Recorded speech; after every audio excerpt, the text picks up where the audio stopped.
During the First Crusade, the armies of the Church captured the Holy City. Under the most holy of temples, the Knights Templar discovered secret vaults, and within them, an ancient demonic artifact. The Templars, blinded by greed and with weakness in their hearts, fell to their knees. They had found a new lord. Seeing the unholy wisdom of which the artifact spoke, they began trafficking with devils and committing all manners of unspeakable rites. This was the first heresy. The armies of the Church retreated, and Jerusalem became a depraved pit where hell and our mortal plane now bled into one. For 8 centuries, the Church has waged its crusade to take back the Holy City. The landscape has been utterly devastated, crisscrossed with thousands of miles of mud, trenches, and craters. The crusade is now waged with armies wielding terrifying weaponry, and both sides conjure up supernatural beings of such immense power they are nigh unstoppable. Even with such incalculable might, the armies are at a stalemate. This is the Trench Crusade. A brief and incomplete timeline of the Trench Crusade. 1099. First Crusade captures Jerusalem. The Knights Templar commit the act of ultimate heresy. The gate of hell is opened on earth, and Jerusalem is destroyed in the cataclysm. 1101. The year of 3 battles. Heretics, reinforced by the armies of the Third Circle of Hell, conquer most of the Levant. 1102. The ancient city of Antioch is fortified and becomes the focal point of resistance against the forces of hell. 1106. Kobar becomes the first tyrant of the 66. 1109. The great sultanate of the invincible iron wall of the 2 horns that pierce the sky is formed. In the coming decades, it unifies the Islamic factions. The great iron wall of Iskander reemerges and is fortified against the heretics. 1117. The legendary 17 martyrs travel to the earthly domains of hell to convert the heretics. Captured, tortured, and kept in a perpetual state of agony, they remain trapped within white-hot brazen bulls to this day. 1165. The old man in the mountains and his Hashashians defend the mountain fortress of Alamut. The castle stands to this very day, despite being besieged for hundreds of years. 1215 through 1306. The Wars of Triclavianism. The Church is split and fights a fierce internal conflict. Heretic domains extend as the faithful fight against each other. Millions perish by sword and fire. 1346 through 1353. Beelzebub unleashes the Black Grail. Tens of millions are infected, becoming metastatic vessels in the worst plague in the history of mankind. The Corpse Wars begin. 1429. Living Saint Jean d'Arc drives the Black Grail from mainland Europe. 1477. The city of Argos is taken by God, and it is no more. 1503. War prophet Angelos, guided by Saint Elegius, discovers the formula of orichalcum steel. Though extremely costly to produce, the metal proves to be effective against all missile weapons and is still used to this day. 1545. Antioch destroyed utterly by a mysterious infernal weapon. 1573. Sacred Order of the Dragon halts the heretic advance after the destruction of Byzantium. 1,000,000 heretics impaled in the hills of Wallachia. 1595. Walls of New Antioch completed. 1666. The Year of Six Woes. In a surprise raid, the newly created heretic fleet captures Gibraltar. The sea fortress becomes the heretic base of operations against Europe. Forces of hell gain access to the Atlantic. 1670. Due to the constant coastal raids by the heretic fleet, the Crown of England begins the construction of the Fortress of the White Cliffs. 1703. Against all odds, a small force of Hebrew knights, striking from their secret fortress, destroy the Templar stronghold at Acre.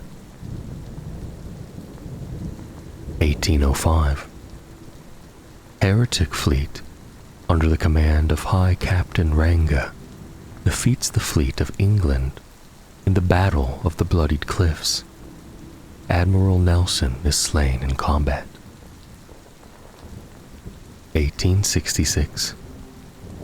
In utmost secrecy, heretic scientists, aided by the demon Marbas, construct the first modern submarines.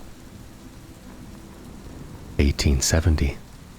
Launched from Gibraltar, the heretic submarine fleets extract a heavy toll on the merchant navies. Widespread famine ensued. 1872. Heretic forces storm the city of Rijeka. It is fortified, and heretic conquest is launched against the European mainland. 1894. The Year of Broken Trinity. The Death Commandos simultaneously assassinate the Supreme Pontiff, the High Prophetess Aelia, and the Holy Roman Emperor. The faithful are thrown into turmoil.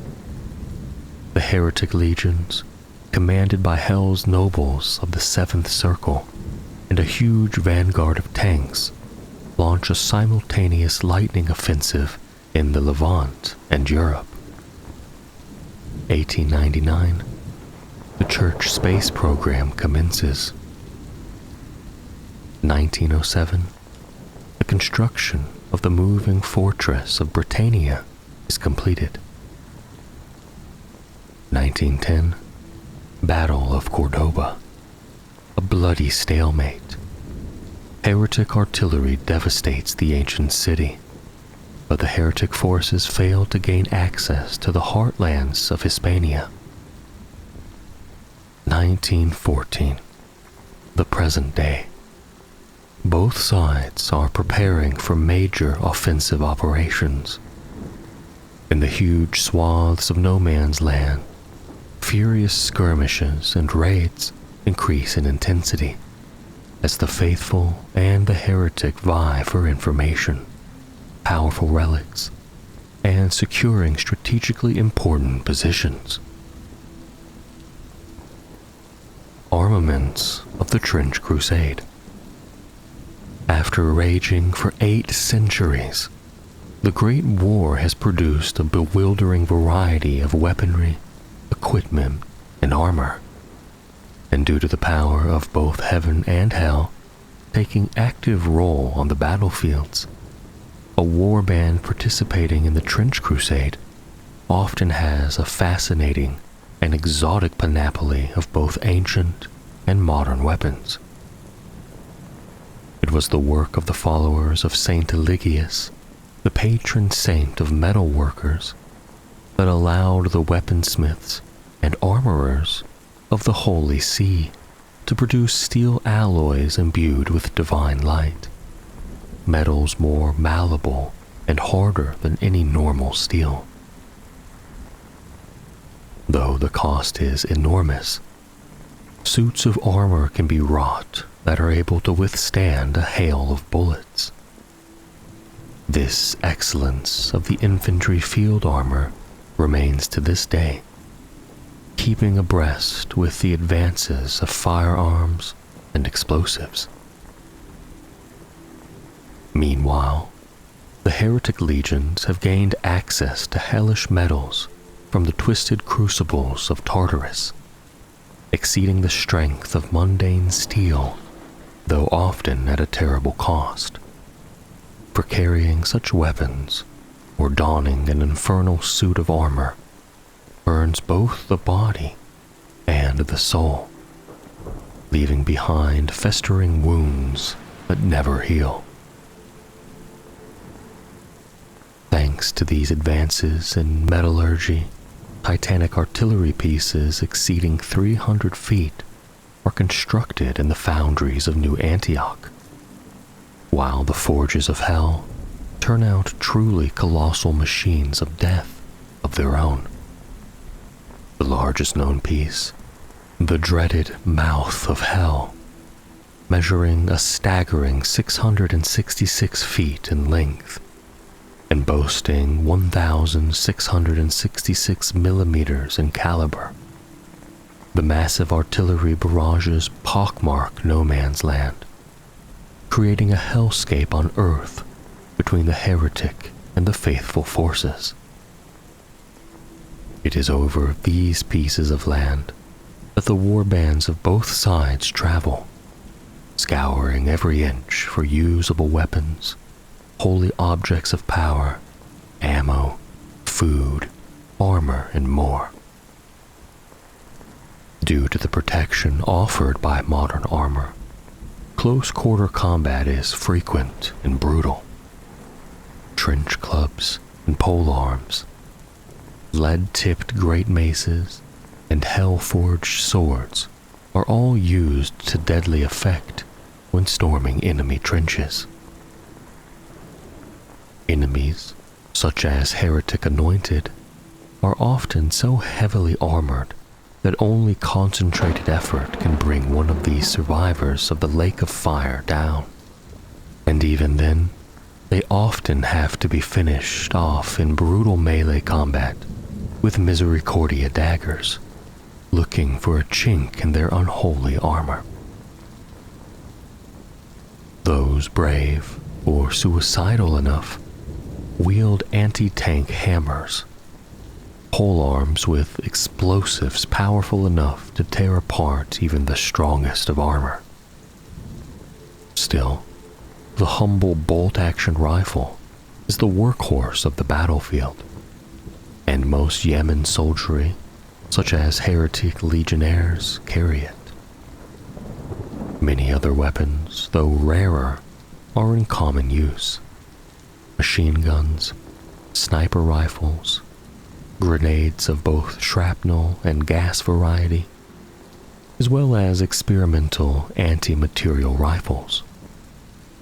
While the heretic forces are equipped with blades of eternally burning fire, living bullets that infect their targets and turn them into undead metastatic vessels, forever bound in servitude to the devils, and heavy flamethrowers forged in the iron pits of D's, belching the flames of the Lake of Fire where damned souls wither for all eternity.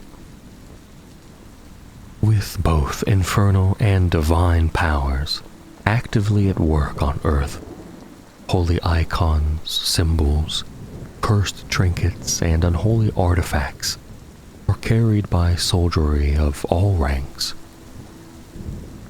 Their power is undeniable and has turned the tide of many a battle. martyrdom pills are taken regularly by trench crusaders, looking to take the enemies of God down with them.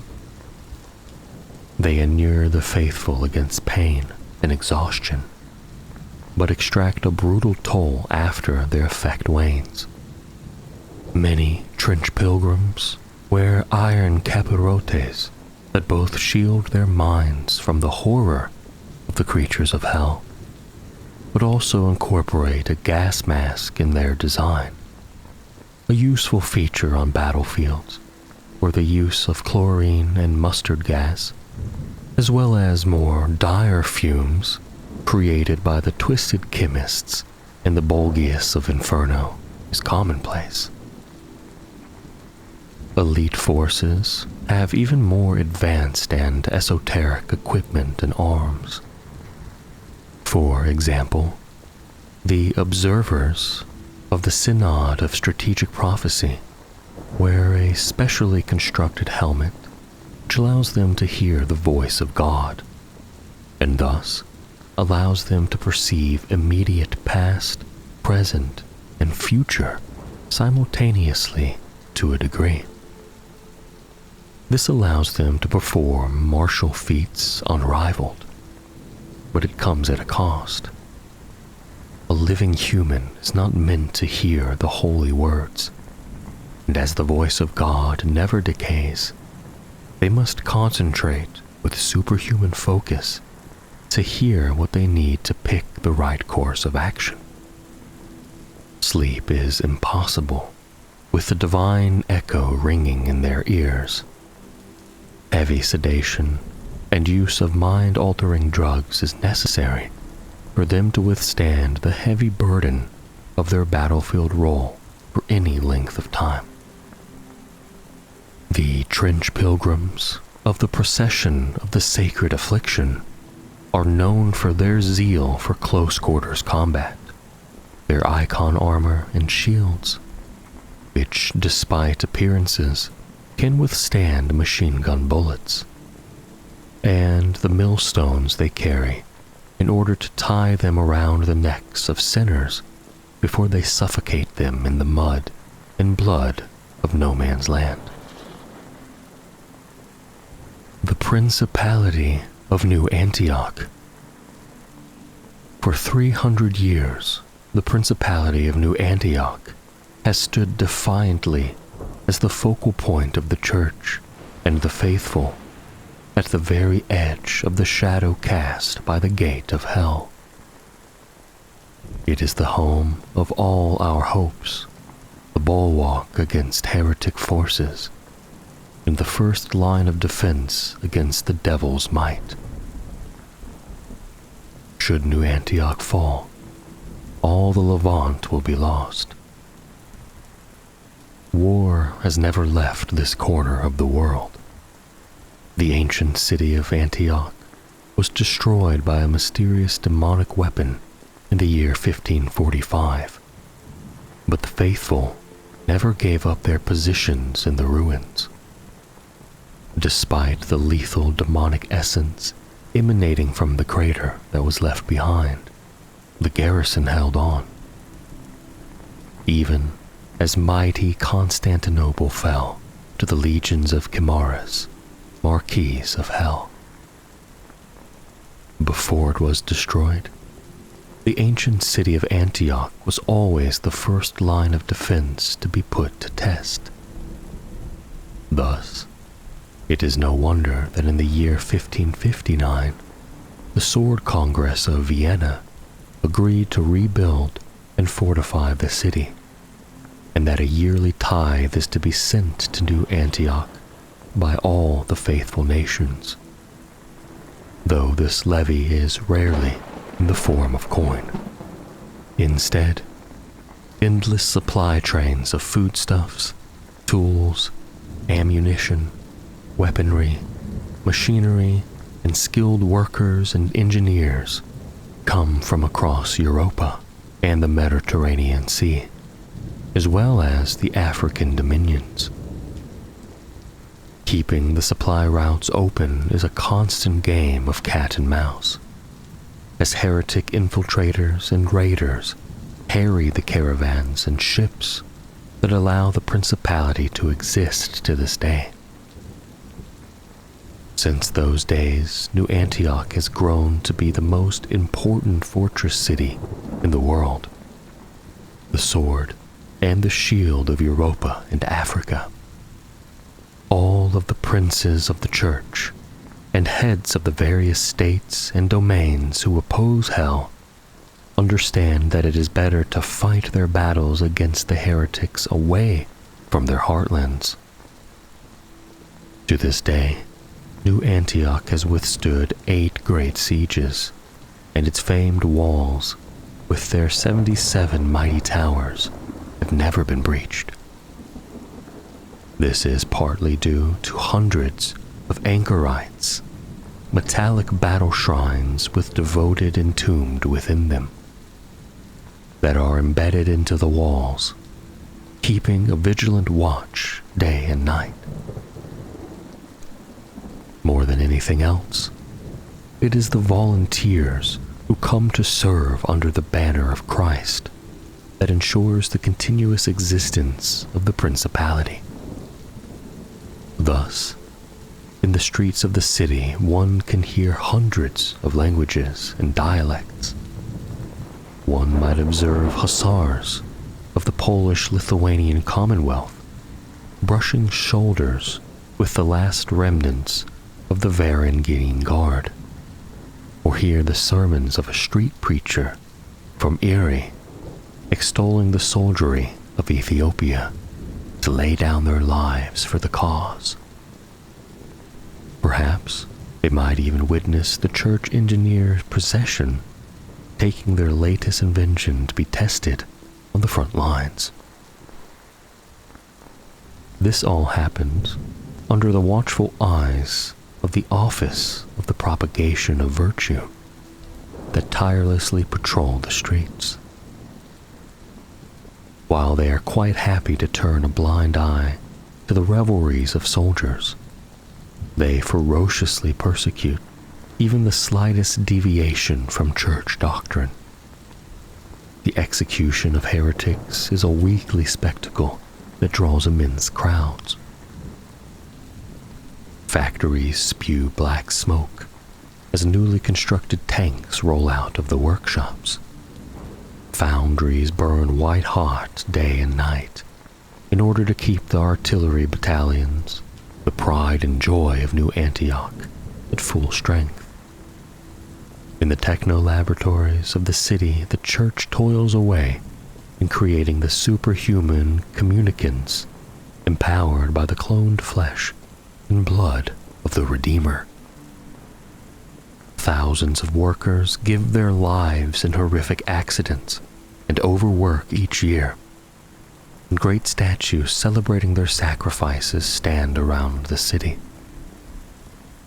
Despite all these preparations, it is a grim reality that New Antioch could never withstand the full onslaught of the combined heretic forces.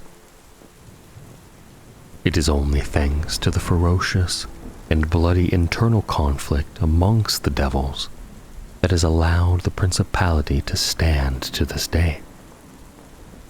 The archdevils and princes of hell bicker and plot against each other, and only rarely does one of them gain supremacy for long enough to mount a full-scale invasion.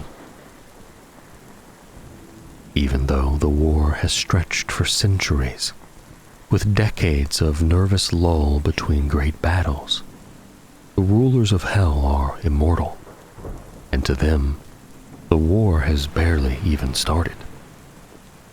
They are beings that have existed before there was time, and wish to savor the agony of the mortals who die in their millions. And thus, the great war rages on, sometimes with long years of silence, followed by sudden, ferocious assaults. As the nominal supreme commander of all the faithful armed forces, the Duke of New Antioch is a title of unrivaled prestige and honor. But despite swearing fealty to the Duke, in reality, troops who come to do battle against hell from across all of Christendom operate in units of their own, taking commands from their own leaders. It is worth noting that some soldiers renounce their citizenship and take up the cross and come to serve under Duke Constantine alone. Thus, the standing army of the Principality is the greatest single fighting force the faithful can muster, and those who serve on the walls of the Home of Hopes are rightfully proud of their livery. Observers. When the need is great, the Synod of Strategic Prophecy sends their famed observers to support the war effort. This order of warrior monks lives a life of absolute solitude, sharpening their minds and bodies to make themselves living weapons in the hand of God.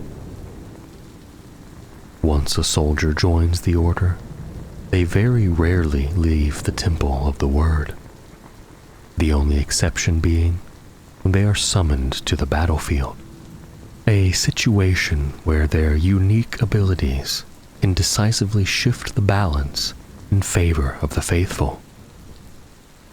Even the slightest disturbance to their prayers or training will mean that they will not be able to commune with the Lord of all creation. Thus, the days of the observers are spent in secluded cloistered cells, when not practicing their martial or mental disciplines. Observers wear a specially crafted oculus helmet, enabling them to attune to the voice of God. This remarkable connection grants them the capacity to simultaneously perceive the immediate past, present, and future to a degree. This allows them to perform martial feats unrivaled. But a living human is not meant to hear the holy words, so it comes at a cost. Since the voice of God never decays, they must concentrate with superhuman focus to extricate the righteous guidance amidst the narrative spanning from creation's inception to the present moment.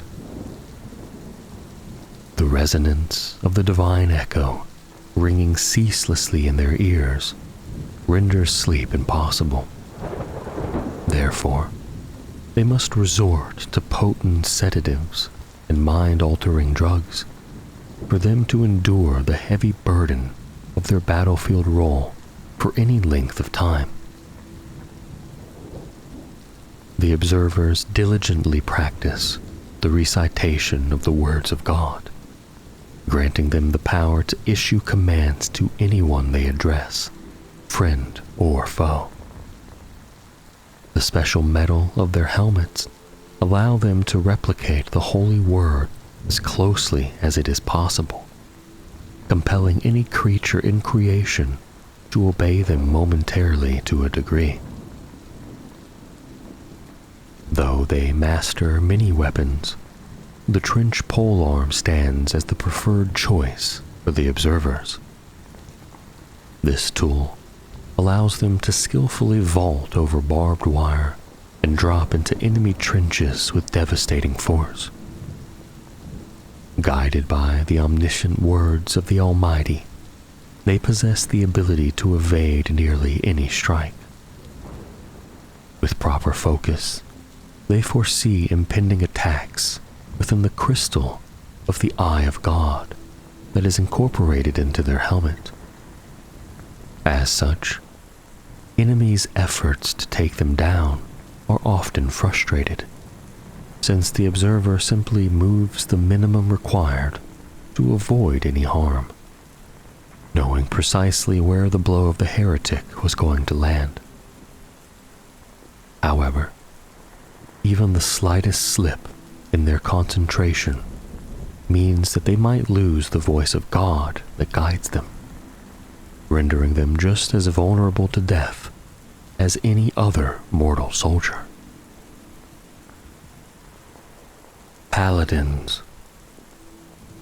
Since the beginning of the Great War, some 800 years ago, the faithful have faced a problem that is seemingly impossible to overcome. They are unable to take the battle to the enemy. For such is the supernatural power of the open gate to hell, that even approaching within sight of it is impossible for all but the most strong-willed and pious. Within the inferno await domains of the lost and legions of devils. But, in utmost secrecy, the Church produced an answer to this quandary: the Paladin program.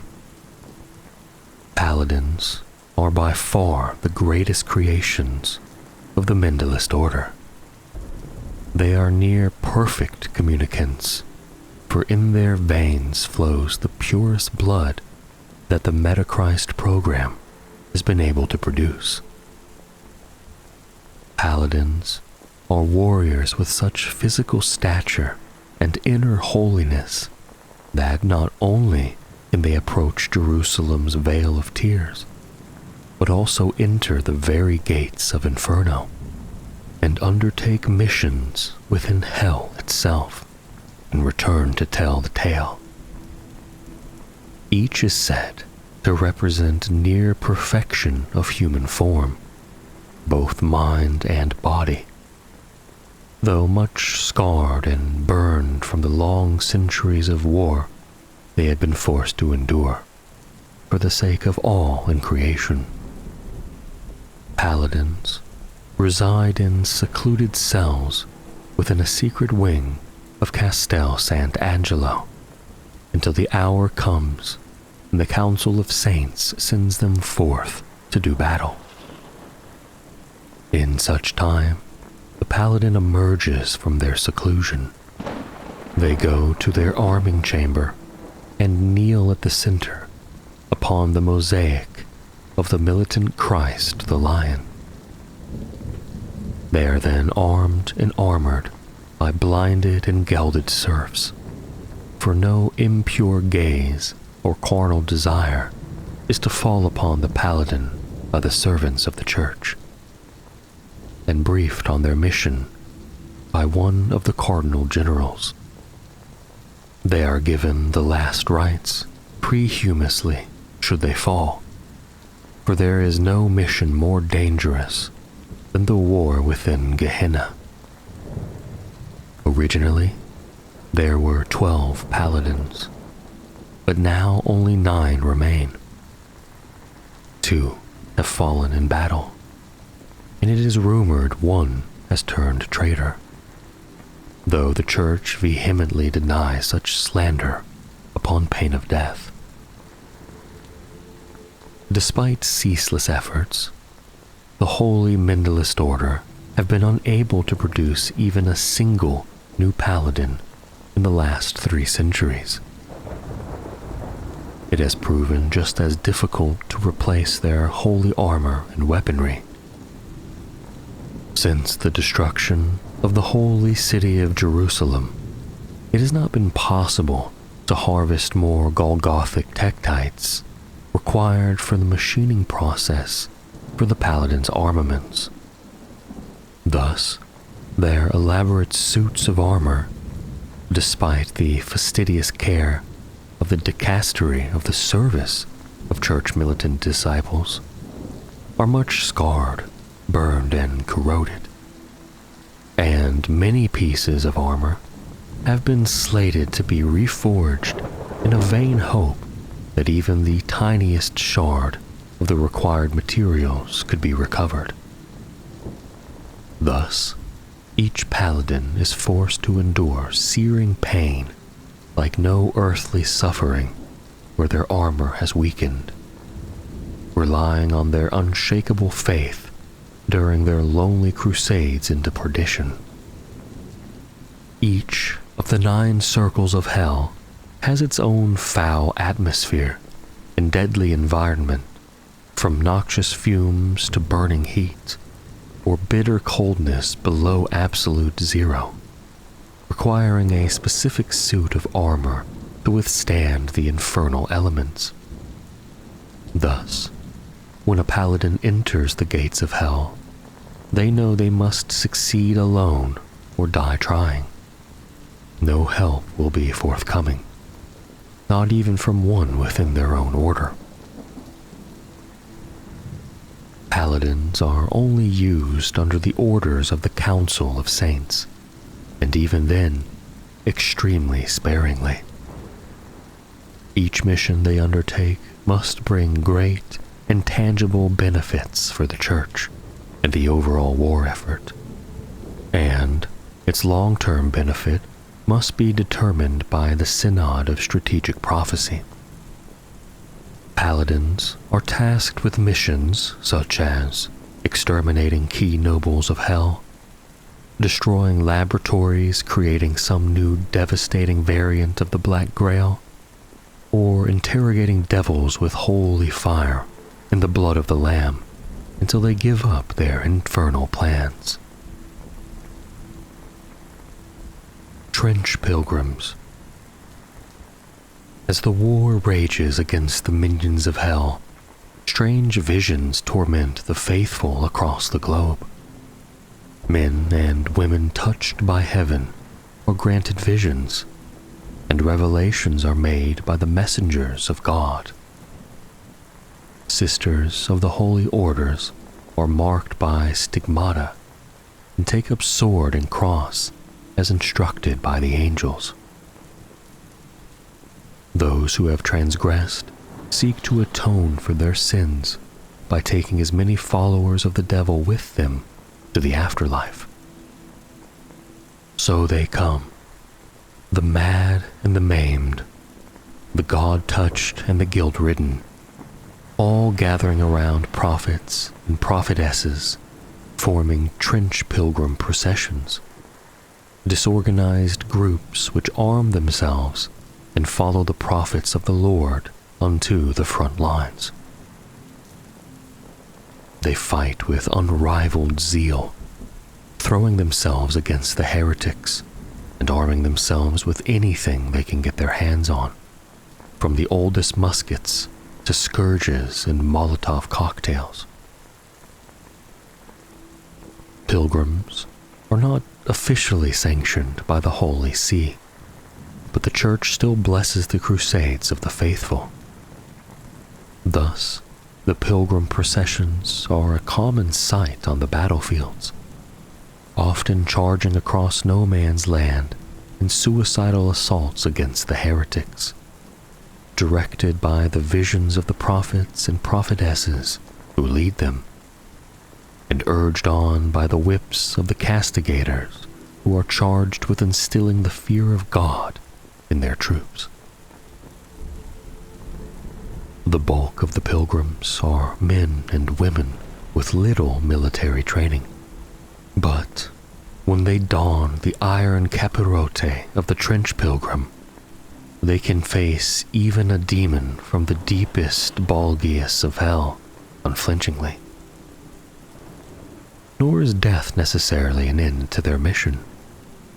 Sometimes, the seventh Metachrist will deem a fallen pilgrim worthy and bring them back as martyr penitents, warriors halfway between heaven and earth, able to fight once more and feel no pain from bullet or bayonet thrust.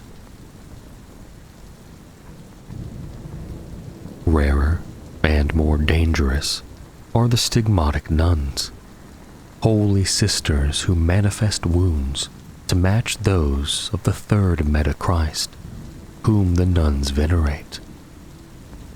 They excel in close quarters combat, for each bleeding wound that they suffer makes them stronger, not weaker, as their devotion to suffering as their Lord once did gives them strength and endurance not found on mere common mortals. Armed with swords and pistols, they cross no man's land heedless of the danger, praying to sustain wounds for the Redeemer, which in turn will transform them into the very vengeance of the Lord.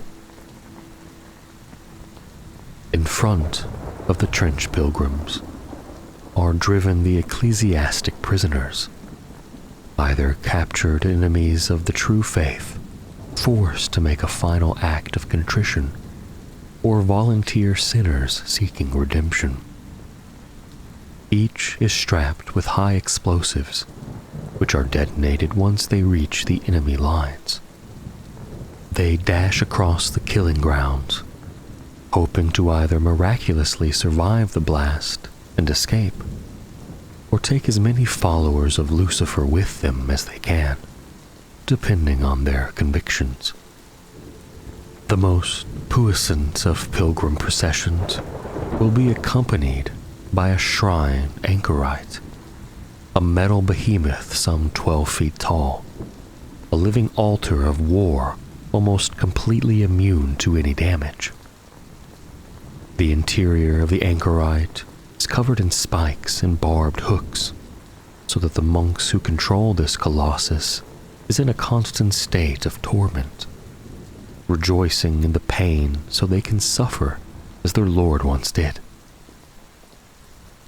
In combat, they wield adamantine Catherine wheels of massive proportions, which they use to crush the sinners and heretics into a pulp, and then string them upon the wheel as a warning to others.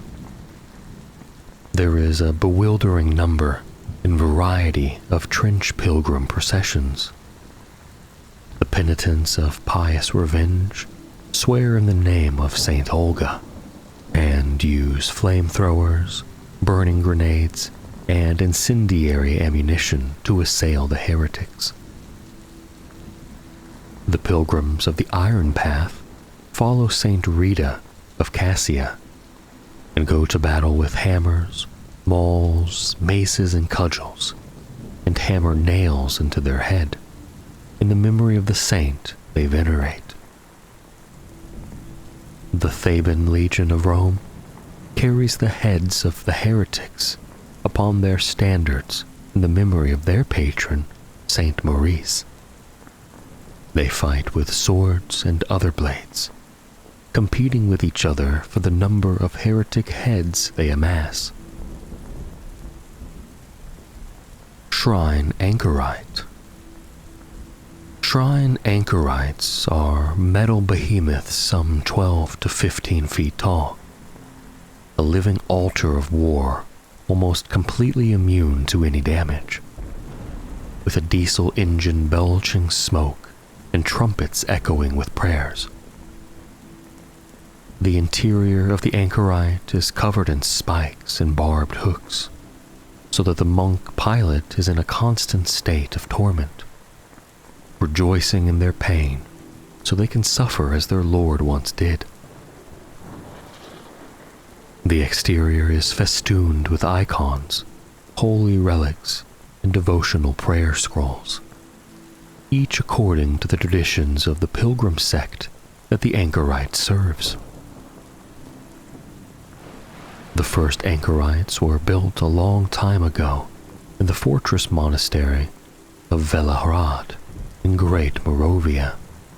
Several hundred of these battle machines were built under the guidance of Saint Methodius, though now the craft is lost, as the monastery was destroyed by a death commando infiltration force of the demon Marcosius.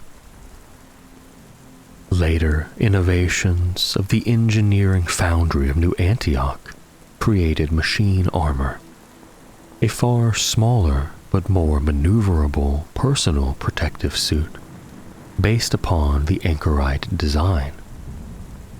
But the pilgrim processions have neither access to these marvels of modern engineering, nor do they have any desire to give up their anchorites, which act both as fearsome engines of war, as well as mobile shrines that form a focal point to the prayers and devotions of the pilgrims.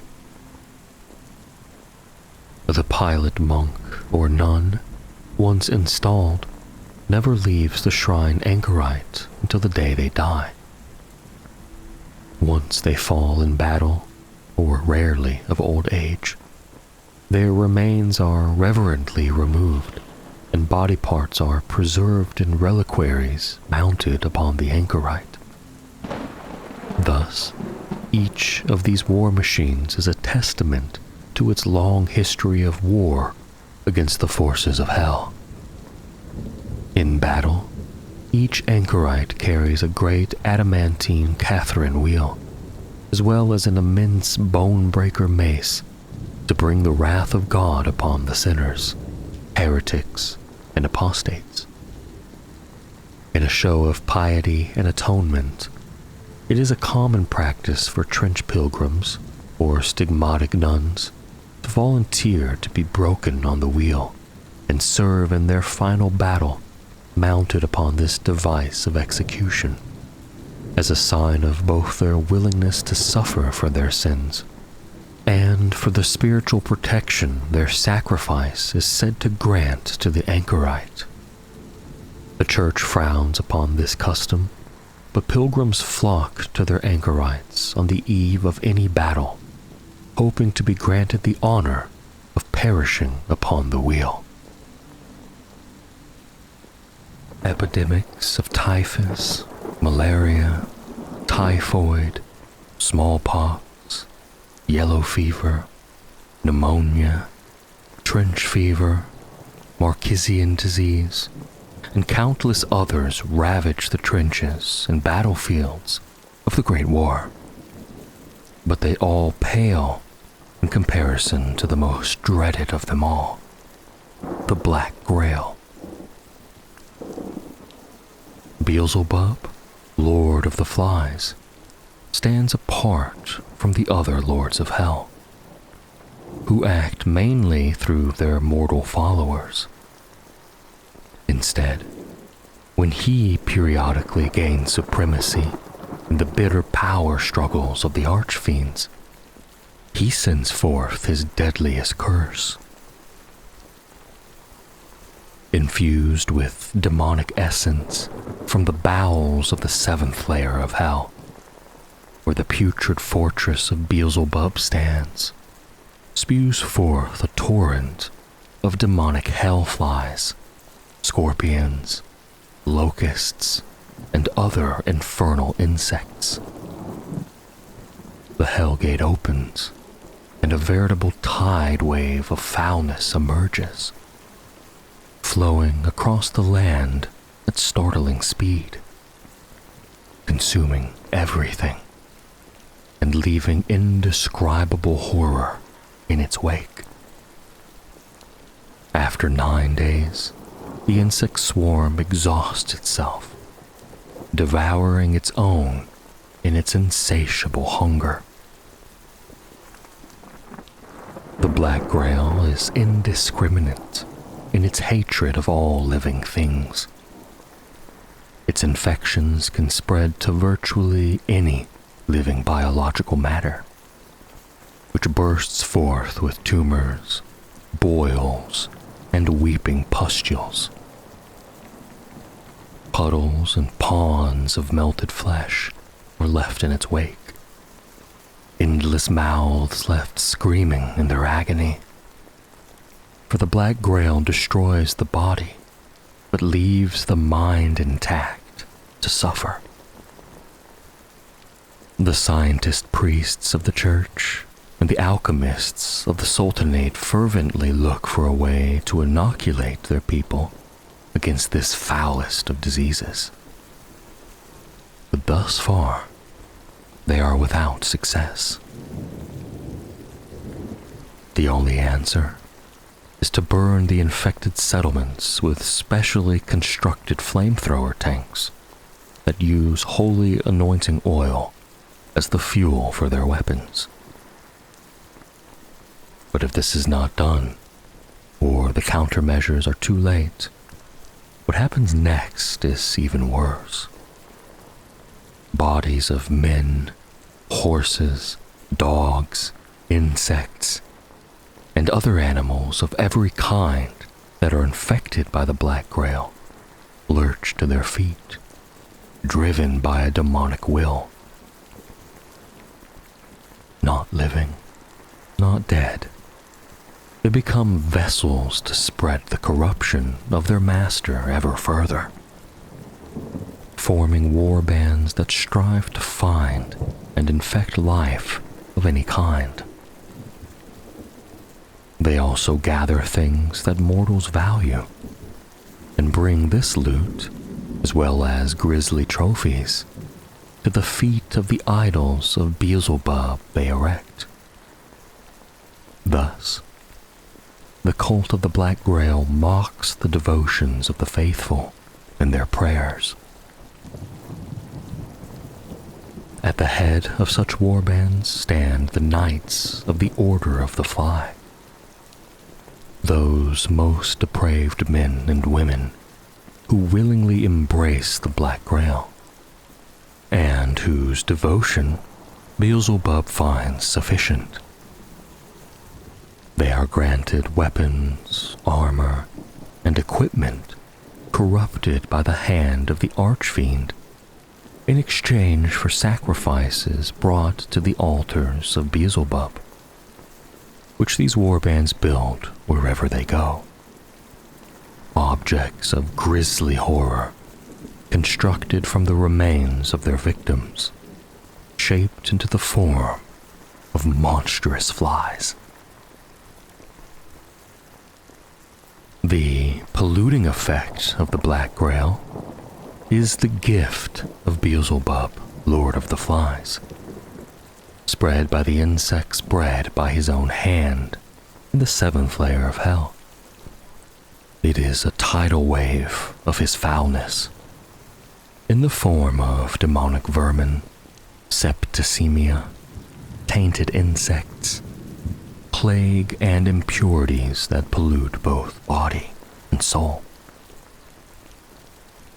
Entire villages and towns are turned into half-living slush that bubbles on the ground, an agony of melted flesh, quivering and crying at the multitudinous diseases granted by the Lord of the Flies. Those caught by the Black Grail are still aware of the horrible fate that has befallen them. Specialized units of New Antioch and the Free State of Prussia are dedicated to responding to these outbreaks with heavy flamethrower tanks, using holy anointing oil as their fuel. But some victims of the Black Grail suffer a far worse fate. They are bestowed with the Black Honor by being melded with hellflies, growing into a grotesque winged insect made of bloated flesh.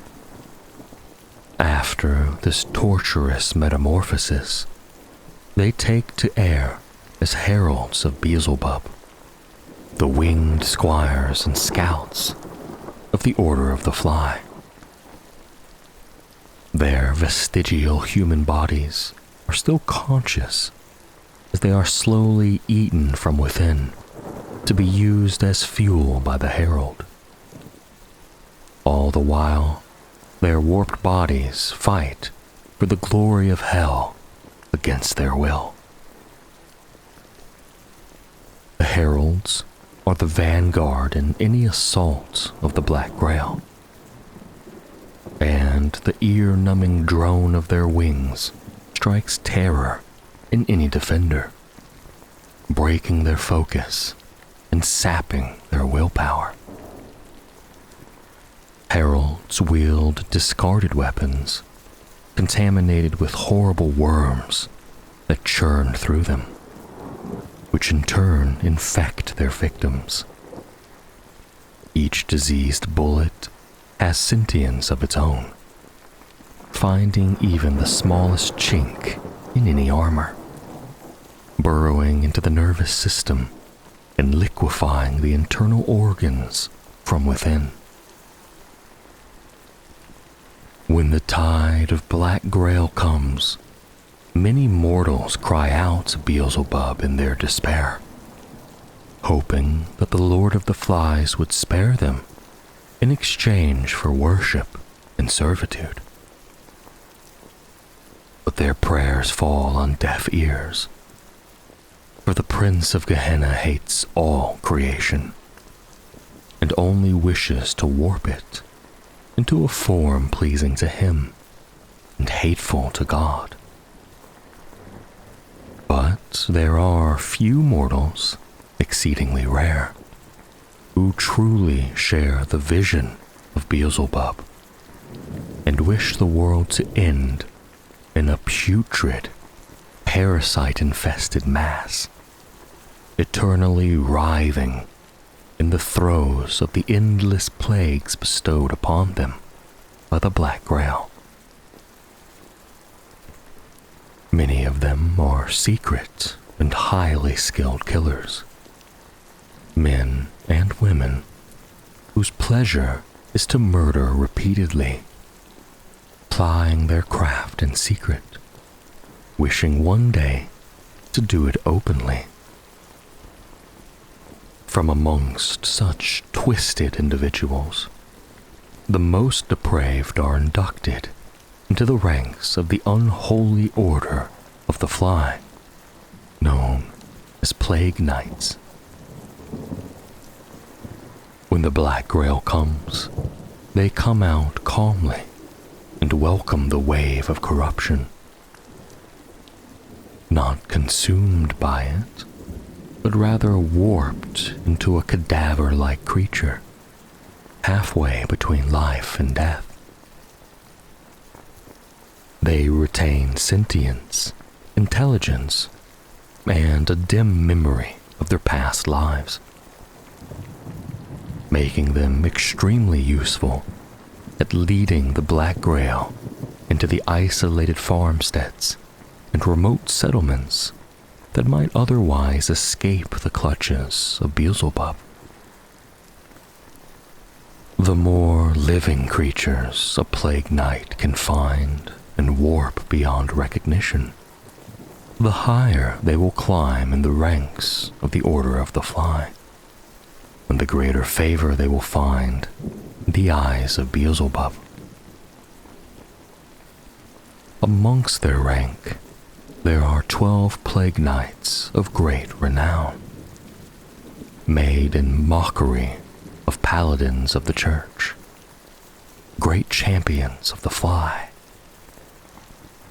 They dwell within Ekron, the city of Beelzebub, a place of such wilting horror that none dare to approach it, not even the mightiest of heretic lords.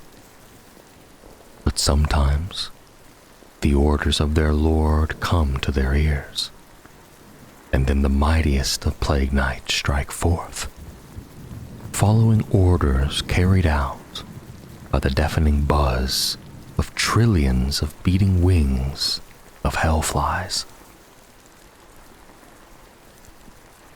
Woe to you, O earth and sea, for the Lord of the Flies is come down unto you, and he brings his scourge of wrath. The greatest threat that the Black Grail poses is not the foul, poisonous miasma that spreads its corruption, nor the clouds of diseased iron locusts and flies it unleashes, nor even the horrific half-living war bands that plague the land as a wasting disease ails the body. The hegemons of the Black Grail are the final, most horrific evolution of Beelzebub's dark master plan for befouling creation to take vengeance against Yahweh. When the Black Grail is allowed to spread unchecked, then eventually enough living things will be tainted, and so many thralls, amalgams, heralds, and other blighted servants of the Lord of the Flies swarm in one place, they can become host to a hegemon of the Grail, a terrifying shadow of Beelzebub on Earth. The metamorphosis begins with strangely beautiful chanting. The servants of the Grail call out to Beelzebub from their ruined mouths, singing plague hymns that give praise to his beautiful creations and petitioning him for aid. Thousands or even millions of innocents are sacrificed. Their bodies are cut open and their entrails arranged in a sprawling mandala of inscrutable and powerful sigils. The air grows thick like mud. Swarms of flies coalesce into strange and ominous symbols.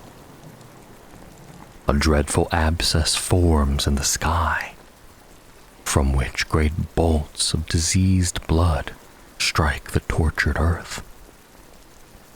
The chanting servants of the Black Grail, still holding the living and suffering humans within the foulness of their bulk imprisoned, slowly march into the center of the mandala.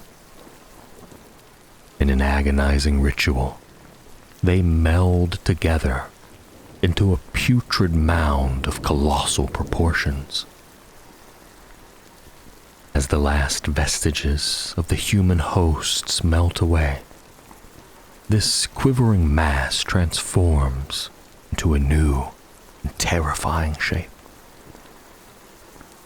If not destroyed by holy fire, then within 13 days, an armored titan crowned by a swarm of Beelzebub's winged children rises from the swarming mass of twisted flesh. Thus, a hegemon of the Black Grail is born, a nightmare who walks the earth. The powers of a hegemon are beyond those of any other creation of the Black Grail. It can extend the corrupting power of Beelzebub into graves and morgues, so that even in death, there is no escape or respite from the Lord of the Flies.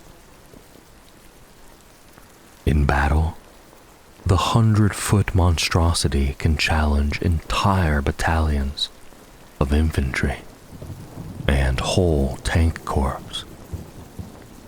It has the twisted and foul wisdom and genius of a lordly fallen angel. Thus far, only 2 hegemons of the Black Grail have risen during the Great War. One was slain by Paladin Engalir, who tragically perished in the duel. Another was defeated by the living saint Joan of Arc during the Corpse Wars in the year 1429. The Church and the forces of New Antioch are determined never to let another hegemon rise ever again.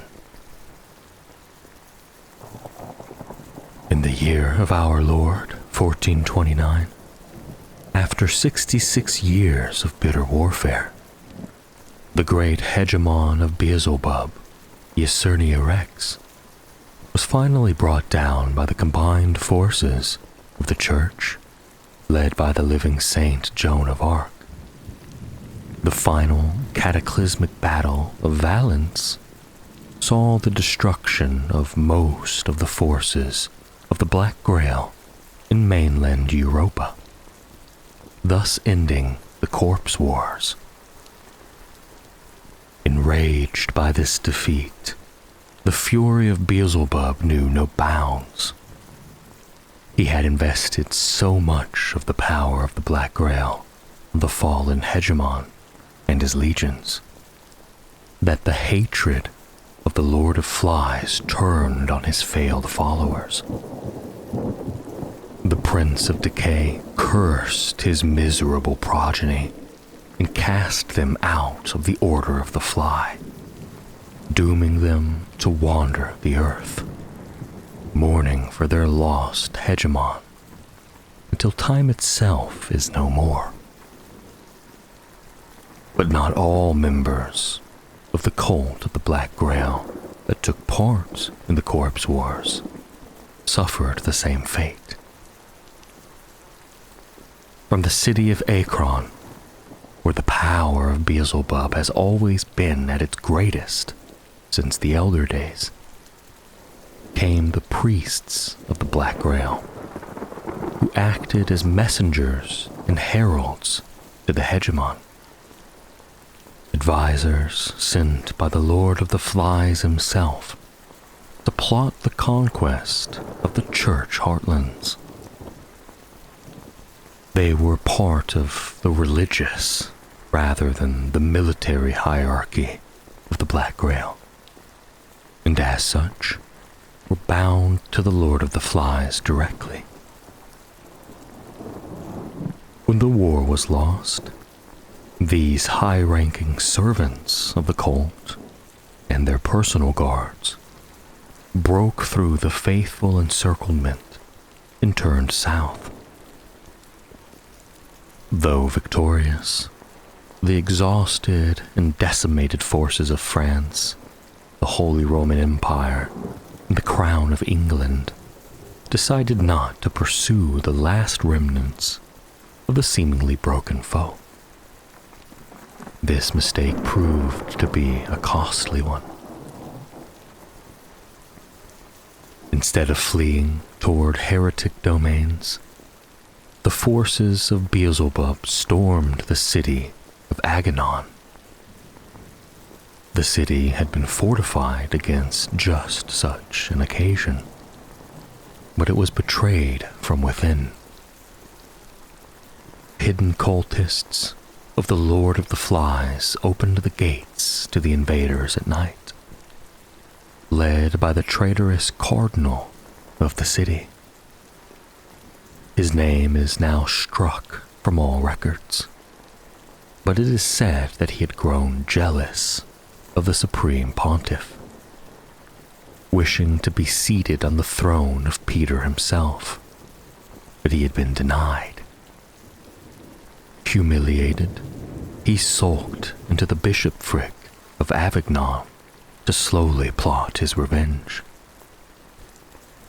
His time came when those followers of his who had joined the cult of Beelzebub in secret opened the gates and welcomed their conquerors. In a single night, the city was overrun and turned into the vilest den of pestilent corruption this side of the gates of hell. In mockery of the papal throne of Rome, the cult declared the opening of a cathedral of Beelzebub in the great palace of the once beautiful city, issuing a direct challenge to the Bishop of Rome for the spiritual leadership of the continent. The traitorous cardinal now declared himself the anti-pope, and since that dark day, he has sat on the seat, drowning in endless ceremonies to warped congregation flies, untold billions strong. In a revolting parody of the holy matrimony, this patriarch of Beelzebub married an enormous sow bloated with Grail's disease, defiling thus the grand chapel of Avignon. This union spawned the first missionaries of the Black Grail,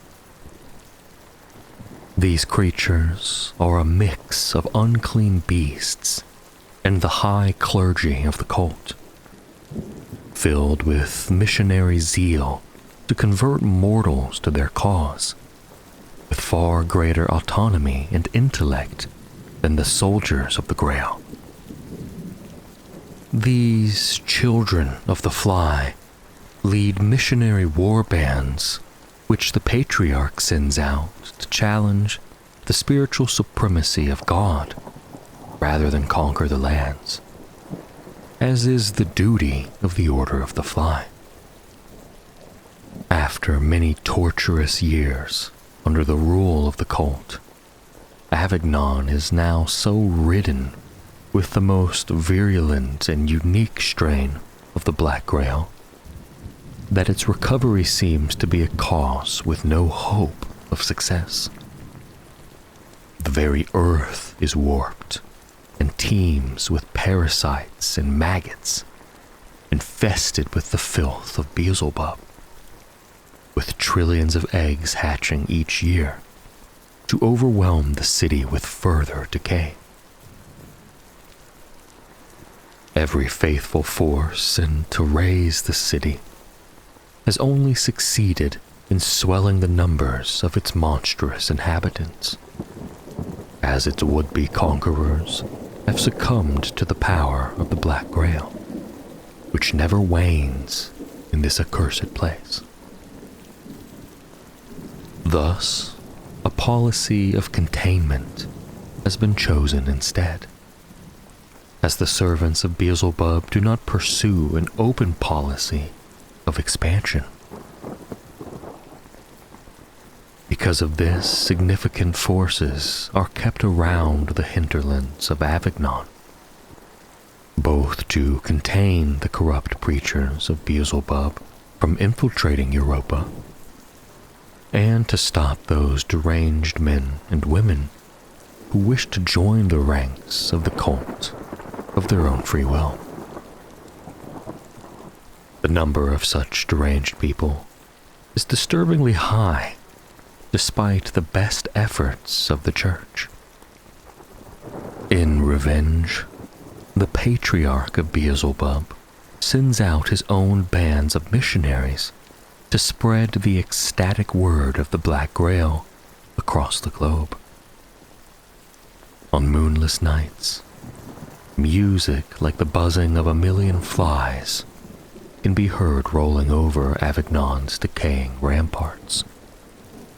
Then, the deformed but silver-tongued missionaries lead plague almoners, swollen oblates, and thrall monks out of the gates, and engage in battle against those who refuse to receive the joyous tidings of the Lord of the Flies. Many are stopped by the ever-vigilant patrols, but some make it through the cordon, and their corruption becomes a seed from which new infestations of the Black Grail spring forth. Ekron, the city of Beelzebub. Even among the forbidding 66 domains ruled by the heretic warlords, Ekron stands apart. It is shunned by both the mortal followers of Hell and the servants of the court. No place on earth mirrors the carnage and corruption of Hell so closely as this putrescent city of Beelzebub, the Lord of the Flies. The king of gluttony was one of the first three of the most exalted angelic spirits to fall. Since those ancient days, when he was worshipped as Baal of Flies, a great god of the people known as Philistines, Ekron has been his stronghold, where the power of the Prince of Decay is at its most potent. Today, none are welcome here. Even the Heretic Legions, pledged to the sin of gluttony, keep their distance. They know full well that even in their fallen state, Beelzebub sees in them a glimpse of his hated father. Were they not created in his image? Are they not a reminder of his ancient ignominy when his mortal followers abandoned him? In the ancient past, Beelzebub coveted the Ark of the Covenant, seeking to claim it for himself. His servants captured the holiest of the relics in his great victory over the servants of God at the Battle of Ebenezer. Yet, though his mortal servants seized the Ark from the Hebrews, they dared not to bring it to his city, for Yahweh punished those who stole the symbol of his covenant. Plague afflicted the people of each town to which it was taken, and the Lord's hand was heavy. He brought devastation upon them and afflicted them with tumors. So terrifying was the Creator's affliction that the people of Ekron abandoned the orders of Beelzebub and voluntarily sent the ark back to the chosen people. Humiliated and enraged beyond mortal measure, Beelzebub swore to never forget this disgrace. From that day on, he devoted himself to the corruption of all creation, vowing to despoil the world until all that lived would be subject to his will and absolute rule. Beelzebub stalked into his great citadel in the seventh circle of hell. Here he labored for the next 2,000 years to forge the crowning achievement of his dark genius, a plague of his own design. It would not only eclipse those his father sent to punish the Pharaoh, but mar and corrupt all creation. Never again would he trust mankind, so weak and easily bent to the will of the tyrant God. Long he labored, pouring much of his divine essence into his work. The Black Grail was unleashed upon the world in the Black Year of 1436. It brought the world to the brink of utter ruin.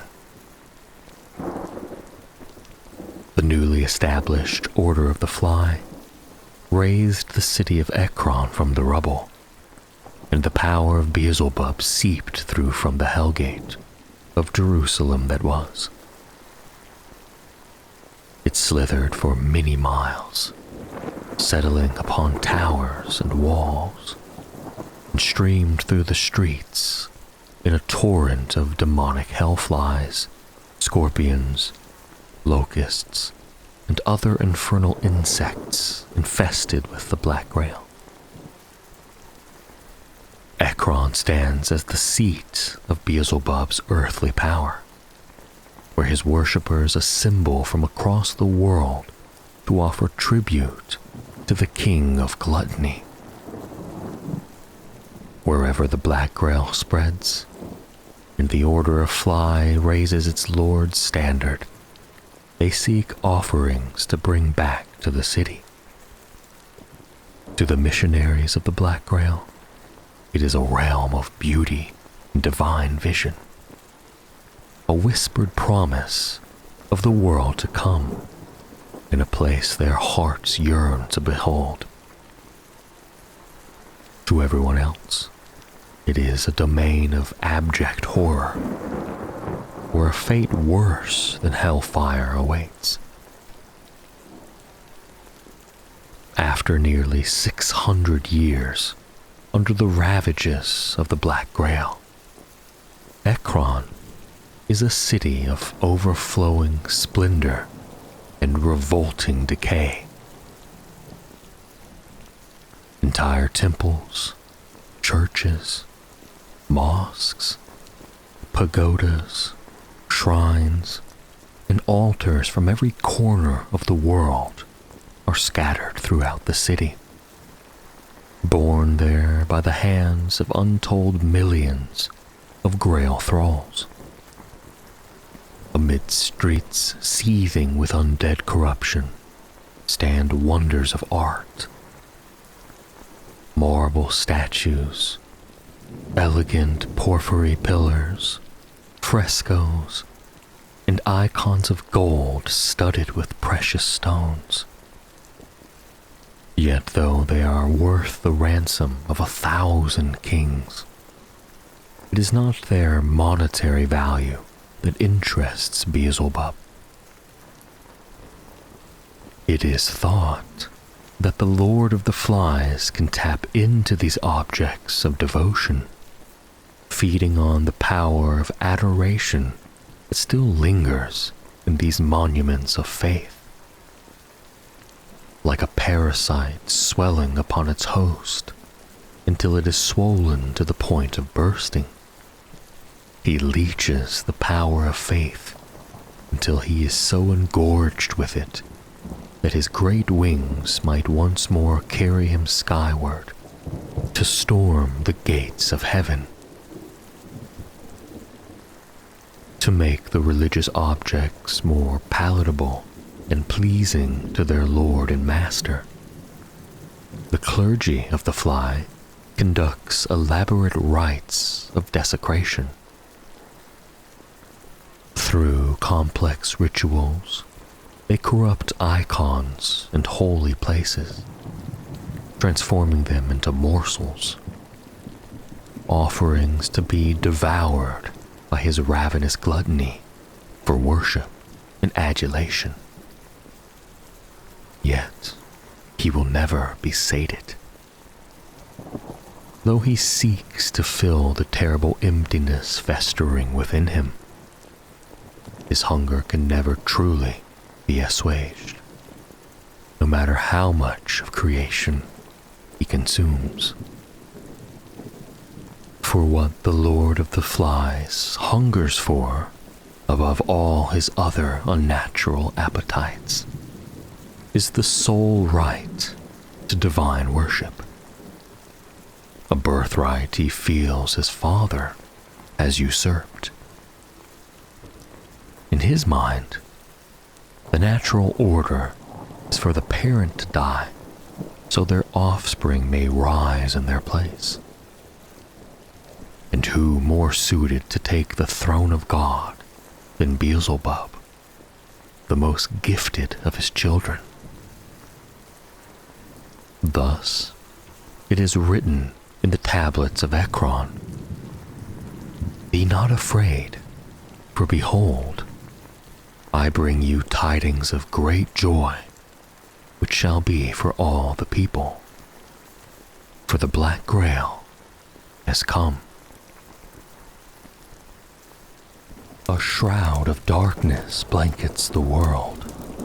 Smoke and brimstone spews from the yawning gates of Inferno, enveloping the lands where people have abandoned God and openly wage war against his creation. It is a grim reality that a full third of humanity has bent its knee before the idols of hell. The main satanic military force on Earth are the Heretic Legions, raised from amongst these citizens of the damned. Spies are sent into Hell's domains under special absolution by the Cardinal Protector. Most are caught, never to be seen again, save for some whose eternally screaming heads are returned to New Antioch, branded with bleeding runes that mock the Holy Trinity. Yet, Some do make it back to the light, whispering of the horrors they have witnessed, of firstborn cast into the mouths of the burning statues of Baal, and human flesh sold by the pound in dreadful markets. They speak of the great idols of the golden calf and rapturous men and women who prostrate themselves before them, carving layers of their own flesh in ecstatic offering. Inverted pyramids and towers plunge into the depths of these cities, built of iron and black stone. Within these pits stand sacrificial altars where weeping captives are slowly sliced to death over agonizing days and weeks with wicked knives made of infernal basalt. Cathedrals to the princes of hell hang from great arches of volcanic stone, while condemned are crucified on hundreds of upside-down crosses. Accounts speak of sprawling factories made of mutilated flesh and metal, their forges yielding endless munitions for the ongoing war. Guided by the teachings of Tartarus smiths, alchemists toil over colossal weapons and armored behemoths, wielding the forbidden secrets of their patron's metallurgy to forge instruments of death and suffering beyond the grasp of any human engineer. Once proud cities of earth, where churches have been toppled and entire populations are now dedicated towards bringing down the very throne of heaven.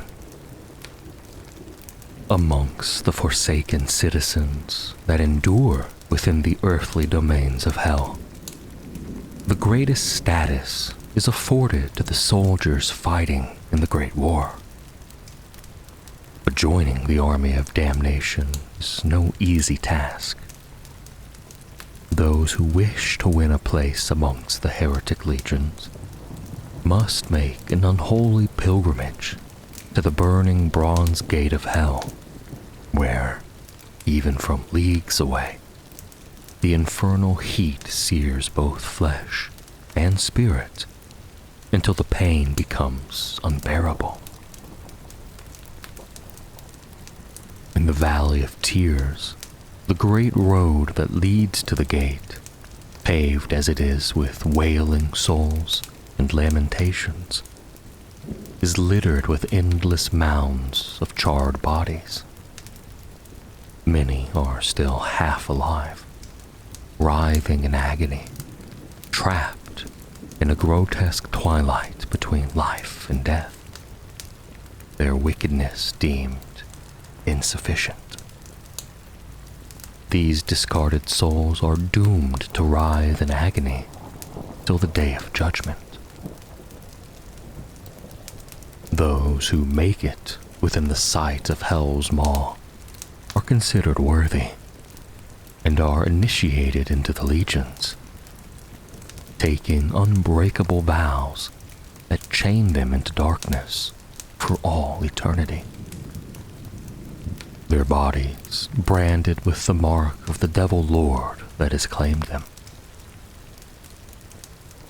Armories of hell then equip them for battle, and heretic priests beckon forth new supplicants as dictated by the whispers of their patron archdevils. Thus, a new heretic legionnaire is born. They hail archdevils as their master, and are thus damned for all eternity. Yet there are some who push further on, to the very gate itself and beyond. Their flesh ignites, never to recover. But those with the blackest souls can enter Inferno itself. Amongst those, the anointed are especially revered amongst the legions. They are the paragons of unhinged brutality, men and women of colossal vigor and unyielding devotion. Having tread the accursed paths to the shore of the lake of eternal flame, where the damned wither and contort in ceaseless torment, the anointed emerge forever scarred by the embrace of abyssal fires. The blackened and burnt flesh of the anointed will never heal, but in exchange, they are granted the right to wear heavy Gehenna-armored suits, and they gain strength to wield weapons that a normal man could barely lift. It is said that glancing into their eyes, one can see the reflection of the very flames of hell, forever etched in their vision. Yet some who witness go even further in their depraved devotion. Suicide is a mortal sin, and one eagerly embraced by many. Most cry out for devils to notice their final sacrifice in vain, as the infernal nobles are capricious and delight in betraying their own as much as their enemies.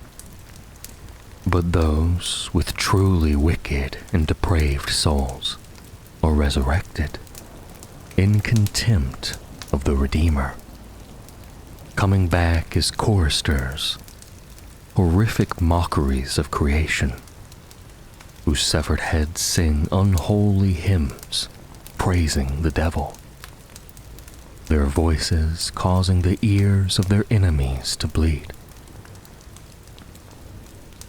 Though the vast bulk of the Heretic Legions are made of mortal humans, hell often sends their own abhorrent progeny to reinforce their mortal foot soldiers.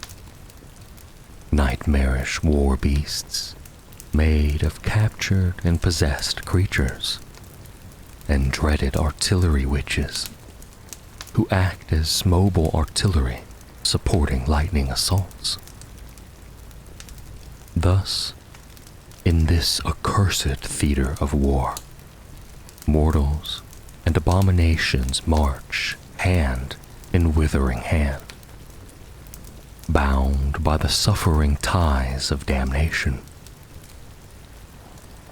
The wails of tortured beasts meld with the shrieks of damned souls, while the skies rain down fiery retribution upon all who dare to oppose the heretics' ceaseless crusade for demented parity with their creator. The golden calf war altar.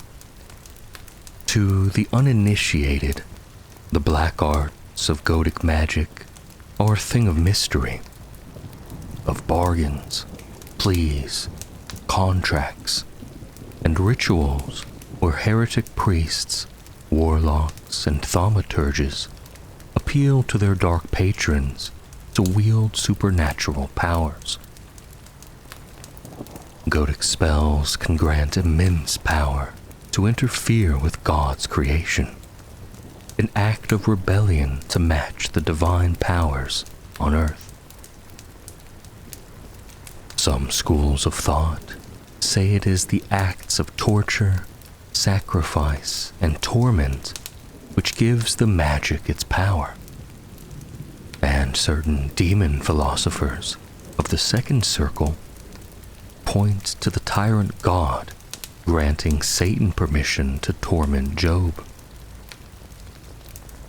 The more nihilistic and fatalist schools of thought say there is no rebellion, and believe they are simply following God's plan, laid out for them at the very beginning of creation. They have no say in the matter. It is their nature to persecute humanity and to eventually topple Yahweh as the world he created becomes ever more sullied and tainted. In the strictest sense, Godic magic is not directly usable by mere mortals. While the sorcerers and other fell creatures of the court are capable of tapping directly into the swell of Godic power, thanks to their supernatural origins, human heretics can only act as conduits of the power infernal. Instead, the heretic priests beseech their patron demons for supernatural intervention. In return, the lords of hell then demand their followers to kill for them, both on the battlefield and by dragging innocents to the desecrated altars erected in their name. One of the most insidious gifts the demon lords bestow upon their dark ministry is unnaturally long life. It is the most fervent wish of most heretic users of Godic magic to extend their lifespans, so they can enjoy the fruits of luxury for longer than any faithful noble or rich merchant ever could. Addicted to the power and opulence of their status, they become ever more desperate to halt the march of time. Such heretic priests find that the rejuvenation they are granted wanes faster after each new sacrifice, driving them to commit ever-worsening atrocities in their quest to postpone death. In return for these diminishing extensions of their life, their patron will demand them to take greater risks to achieve their aims. The end is always the same. The devil will have his due, and the souls of their servants go to their fiery doom, replaced by new, even more ambitious supplicants. Thus, many heretic warbands travel with an altar dedicated to their fell patrons. Of all the myriad obsidian tables, sacrificial stones, totems, and graven images, it is the blasphemous idols of the golden calf that are the best known and most dreaded by the faithful. During major invasions, entire processions of war altars come forth with the heretic armies. The largest ones are towering statues, their fires tended by scores of heretic priests, wielding knives and staves. They are often mounted on tracked vehicles, standing on high daises so they can be brought to the front. There, the heretic priests can tap into the aura they emanate when victims are tossed into the fire within. These idols represent slaughter on an industrial scale. For many of the greatest of heretic weapons require the reality-warping corruption of Godic magic to function. The dreaded heretic artillery uses shells encased in Godic runes, which cause madness as well as physical destruction.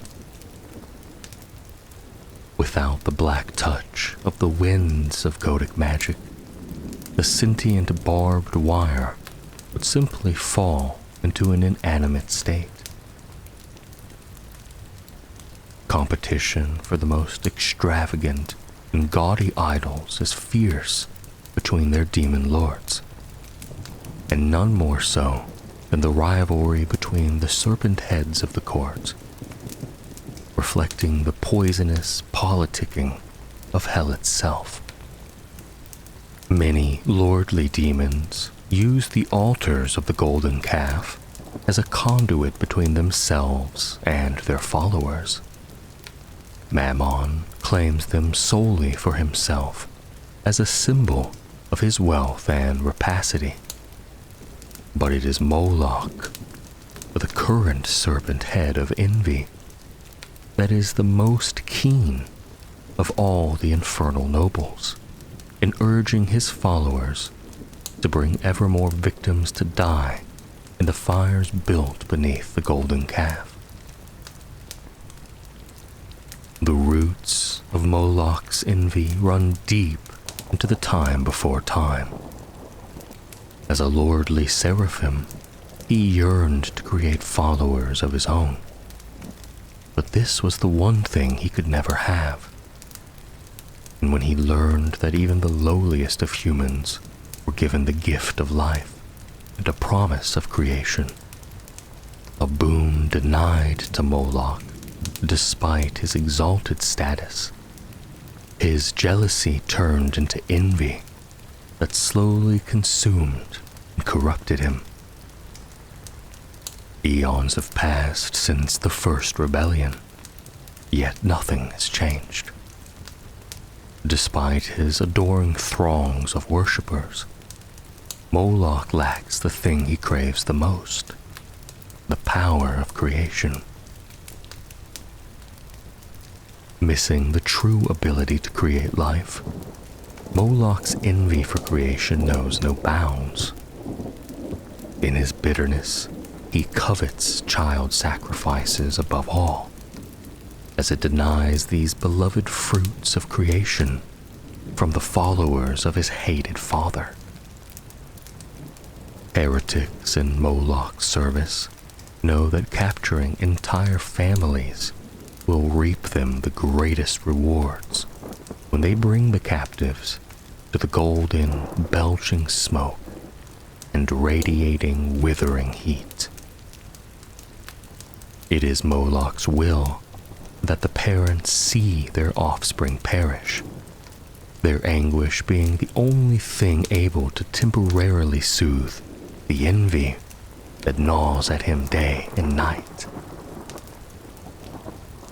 Thus, Moloch is known as the devil that bathes in the blood of children and the tears of their mothers, to quell the envy that gnaws at his very being in his palace in the sixth circle of hell.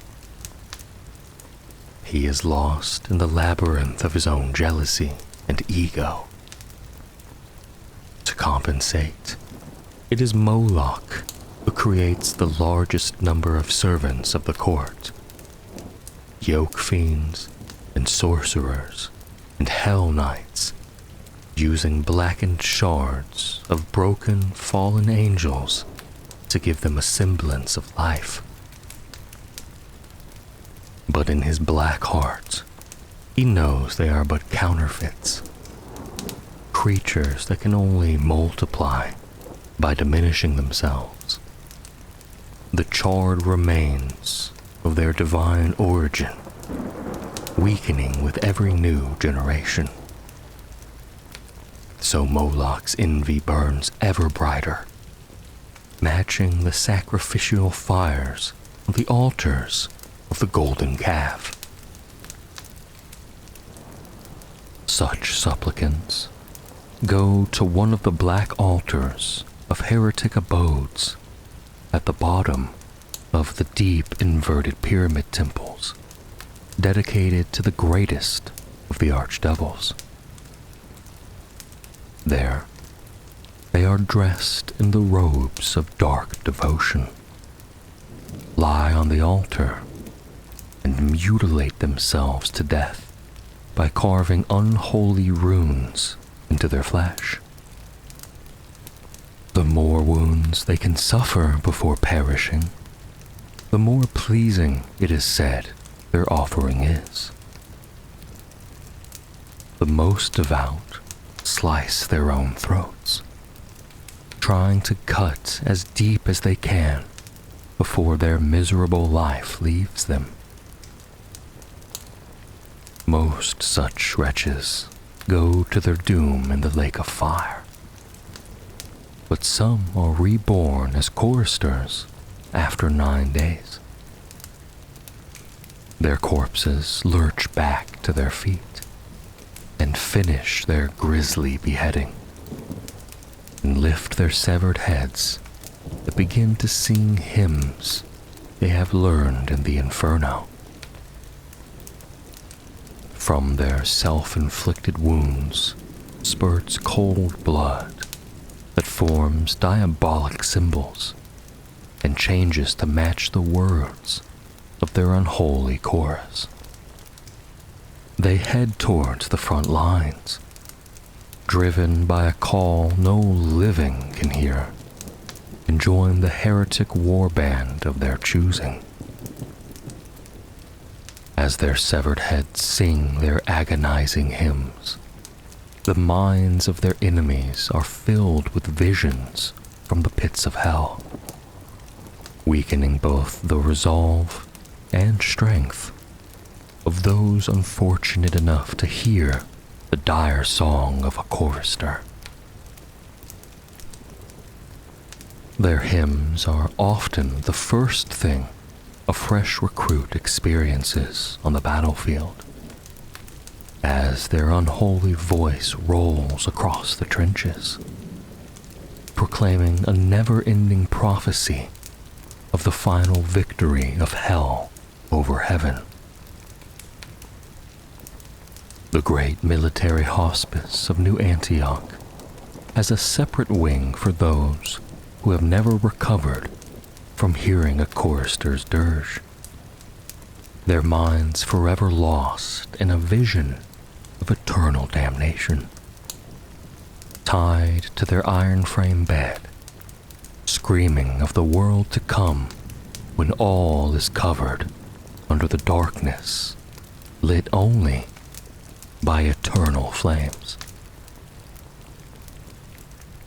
From a very early age, a select group of heretic youth are sent beyond the gates of hell to be raised as death commandos.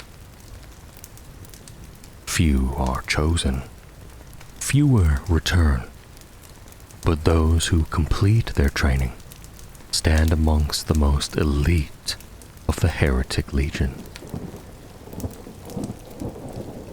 Barracked in the 7th circle of Inferno, they are taught the deadly arts of assassination by the damned souls of the greatest killers and murderers whose souls now reside in hell. Here they undergo brutal training, mastering the use of all manner of weapons and poisons, and they are schooled in martial skills by the personal guard of the archdevil Belith. They learn to slither as serpents through the battlefield, leaving murder in their wake. Their specially forged Tartarus claws are quenched in the waters of the river Styx, a source of poison more potent than any mortal venom. Many carry silenced pistols to take down targets unseen and unheard. Aside from their weapons, the Death Commandos are equipped with stealth generators that operate by diffracting light, utilizing the hearts of an innocent and infernal technologies that hide them from the eyes of God. Once their training is complete, the Death Commandos emerge from the abyss as silent specters of carnage, of the heretic troops fighting in the trenches of the Great War.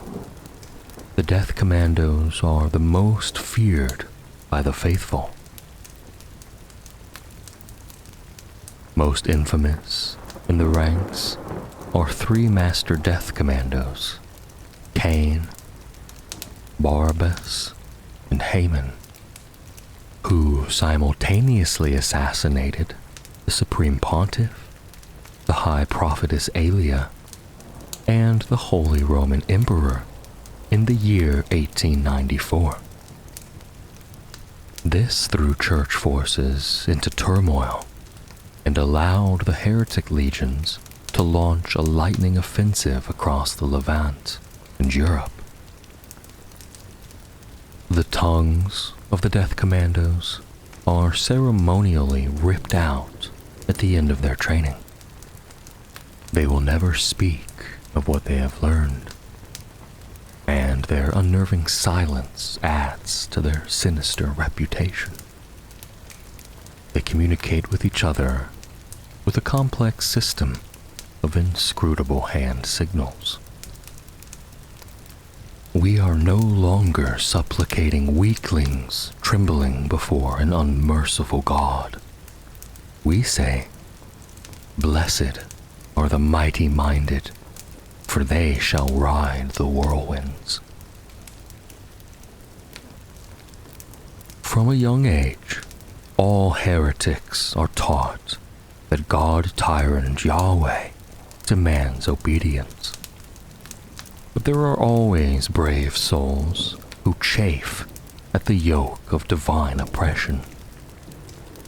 In their bitter rage, these dauntless ones commit a form of ritual suicide to spit in the despot's eye, knowing they have not the strength to injure him apart from this little rebellion.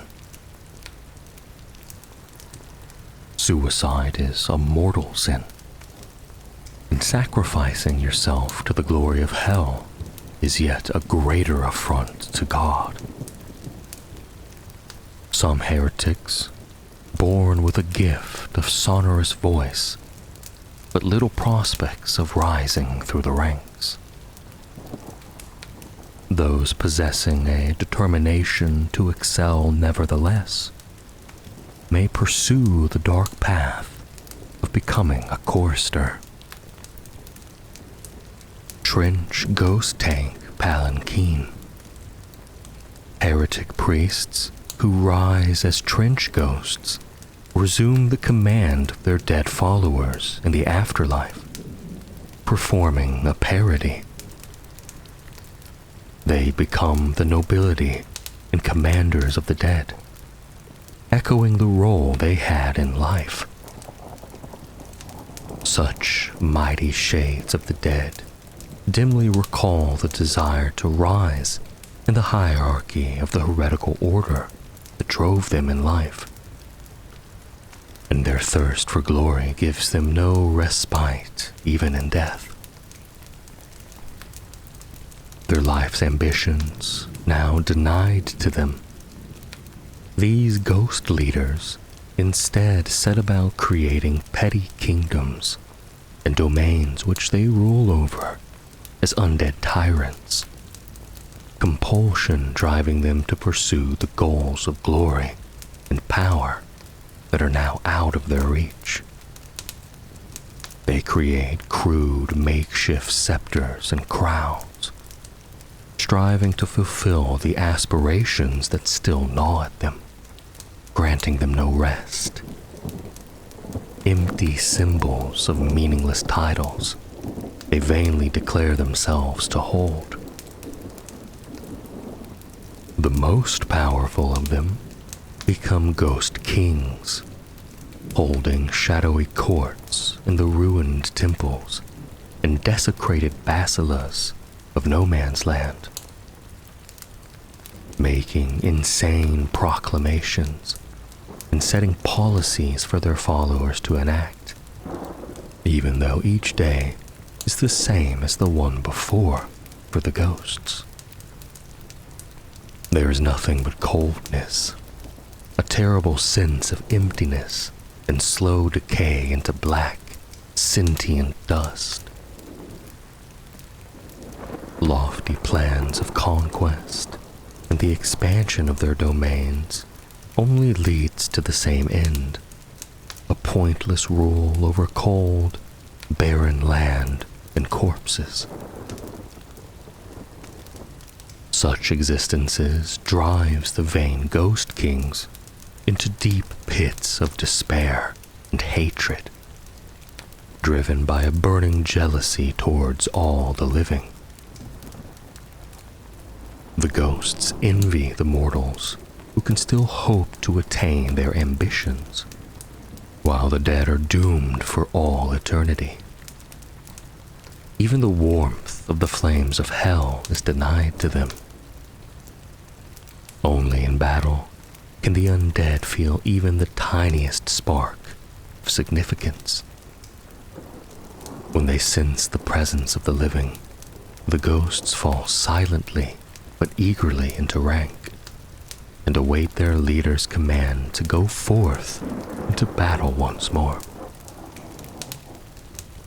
A trench ghost warband may stalk their prey for years, holding fierce grudges against any they fight. This includes other trench ghost warbands, for the ghosts are proud and vain. The mightiest ghost kings and queens, tyrants, duchesses, and marquises are venomously jealous of each other, frequently declaring wars and blood feuds upon their rivals, who they see as usurpers and false kings. Such undead despots often go to war riding tank palanquins, scavenged from armored vehicles and broken tanks abandoned in no man's land. The aristocracy of the trench ghosts are not powered by diesel or petrol. Instead, the vehicles become animated by the souls that serve the Ghost King in eternal slavery. A servant who displeased their master in life may be punished in death by becoming one of the enslaved wraiths pulling the tank palanquin in no man's land. Some of these damned wretches are chained to the tanks with barbed hooks, collars, and shackles, while others are ground to dust and imprisoned in the tank engines, their wails echoing through its structure as the vehicle lurches into motion, draining the spirit of those trapped within. There is no fate more miserable for a trench ghost. Atop the tank palanquin rides the proud Wraith Lord itself, the palanquin acting as both a hideous parody of a throne, as well as granting its rider a great degree of protection and a lofty position to rain down a hail of rusted bullets upon their enemy. Despite the rust and decay eating away at it, bullets bounce off the ghastly tank, as almost no weapon has the power to penetrate their armor.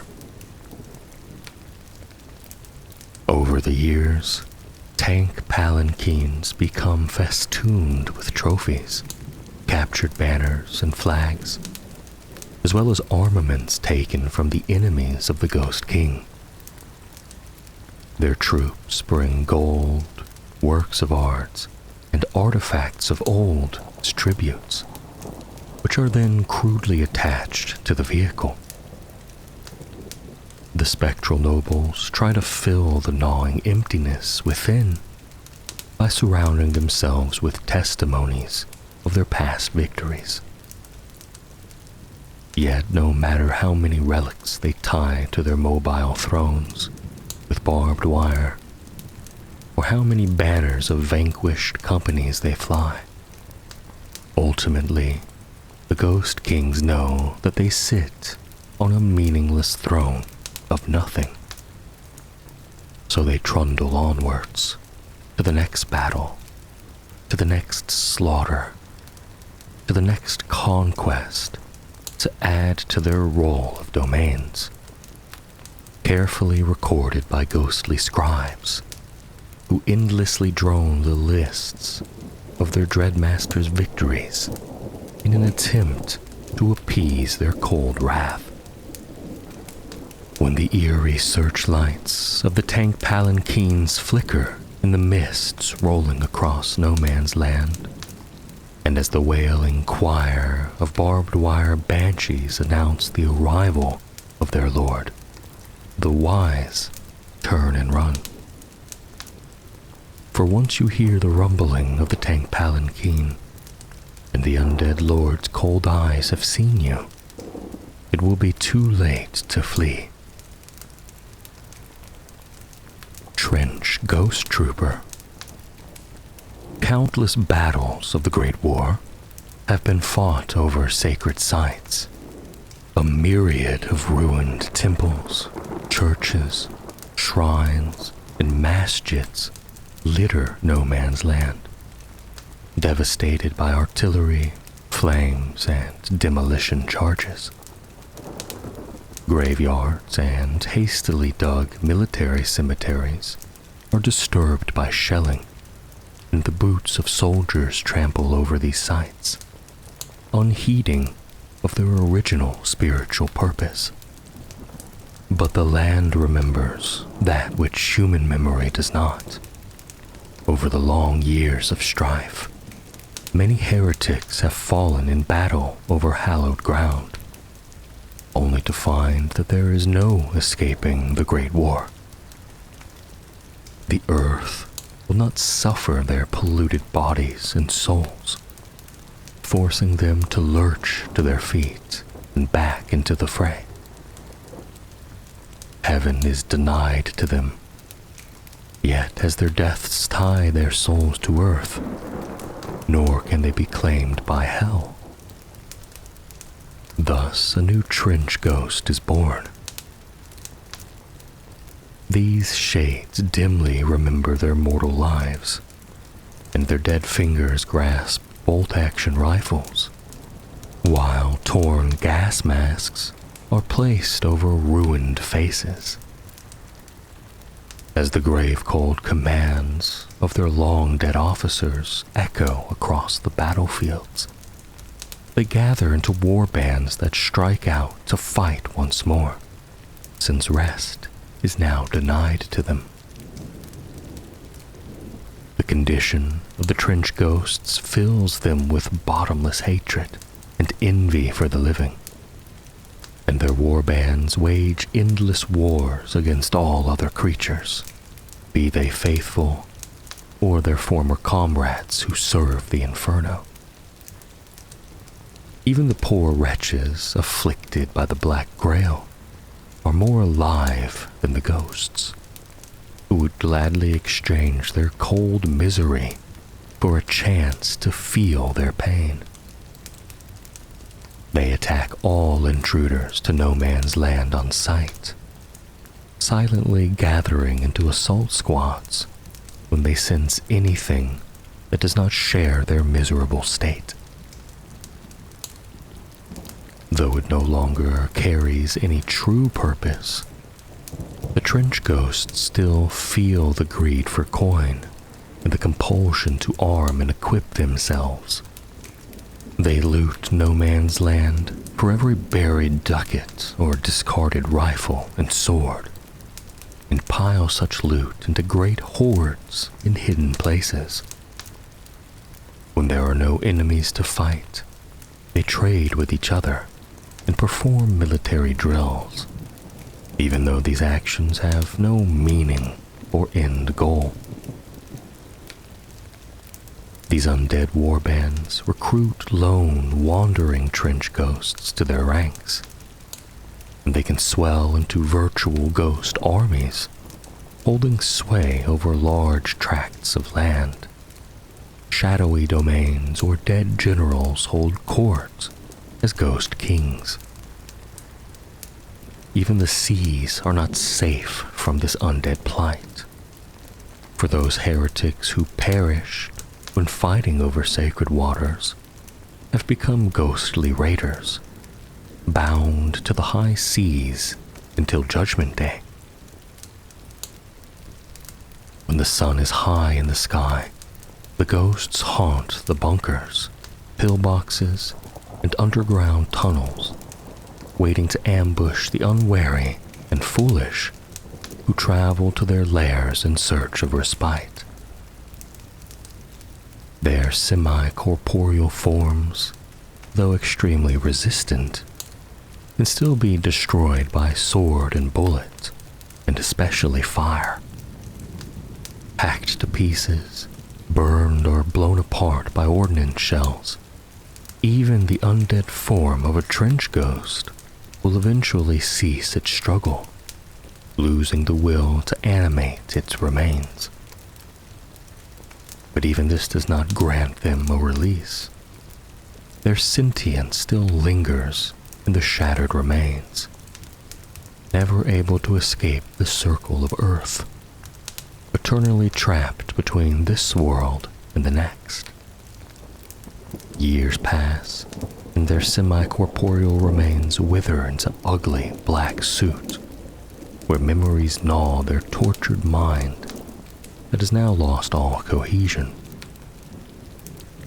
Such living dust swirls around the battlefields of no man's land, and one can hear the ghostly wails of agony emanating from it.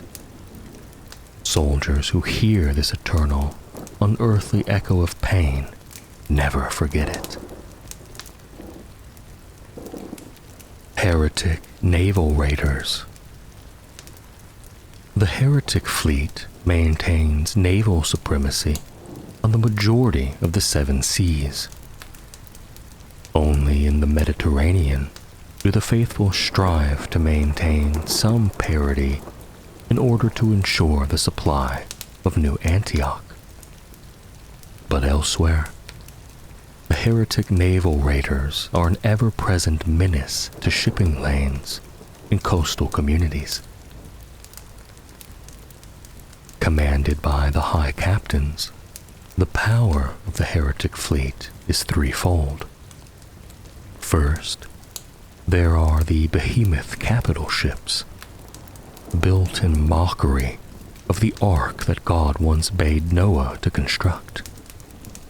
These are enormous capital ships, floating cities that act as mobile bases for fast strike craft and the insidious submarines that prowl the shipping lanes and ambush military convoys. For land operations, the fleets employ their infamous naval raiding parties as marine infantry. Naval raiders' armor is modified to double as diving suits, allowing enemy strike teams to infiltrate the shoreline batteries or harbor defenses undetected. The diving cylinders of the naval anointed hold oxygen mixed with unnatural fumes from the lake of fire, providing up to 66 hours of breathable gas and bestowing a high degree of resistance to decompression sickness. Thus, they can stay submerged for extended periods of time, gathering large infantry strike forces undetected right at the enemy shores. The Heretic naval raiders rarely have problems in finding fresh recruits.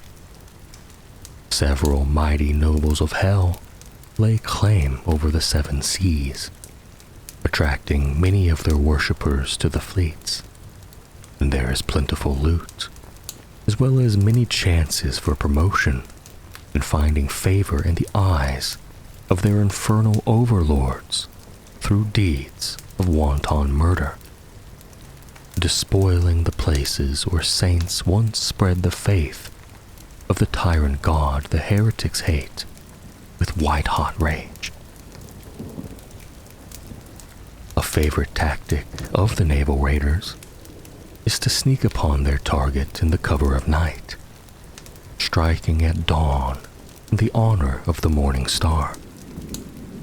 This serves the dual purpose of taking the enemies when they are at their most vulnerable, as well as a blasphemous ritual in honor of the throne that the infernal lords one day wish to erect on Mount Zaphon after toppling the seat of Yahweh. The raids typically start with a silent stealth assault.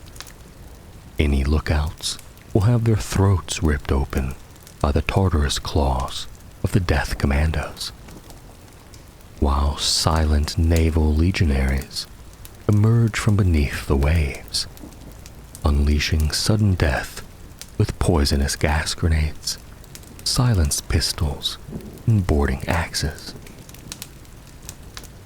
Once the alarm is raised, a bombardment by specialized sea hags, artillery witches modified for naval warfare, whose bombs can be used as sea mines and torpedoes, as well as ordnance, pound the target, throwing defenders into confusion and turmoil. This shock to the defenders is followed up by a charge of elite legionaries, intoxicated by the fumes of their oxygen tanks. Often, the naval raiders have crept close enough to their enemies that when the time to strike comes, there is no time to organize defenses. Lacking heavier troops or armored support, the naval raiders' combat doctrine relies on speed, surprise, and savagery. Fighting is to be undertaken at close quarters, favoring automatic weapons and penetrating any lines of defense and engaging their enemies in brutal melee with boarding axes and short stabbing blades before a proper defensive line can be organized. Competition for prestige and the honor of inflicting the greatest amount of pain and destruction on the faithful lands is fierce. To provide proof of the success of their attacks and to strike fear in the hearts of their enemies, each high captain has their own unique way of declaring that they were behind the raid, each more depraved than the next. For example, the 112th Sea Legion, the Virtue Breakers, dismember its fallen enemies and use Gothic rituals to return a necromantic semblance of life to quivering flesh, leaving crawling and twitching arms and legs and screaming heads behind for the rescuers to discover. Meanwhile, the crew of the Serpent-class strike ship, Disciple of the Burning Water, prefers to drag their opponents overboard and then cut them with underwater welding torches. They take great pride by killing their prey in a manner where they die by drowning and burning simultaneously.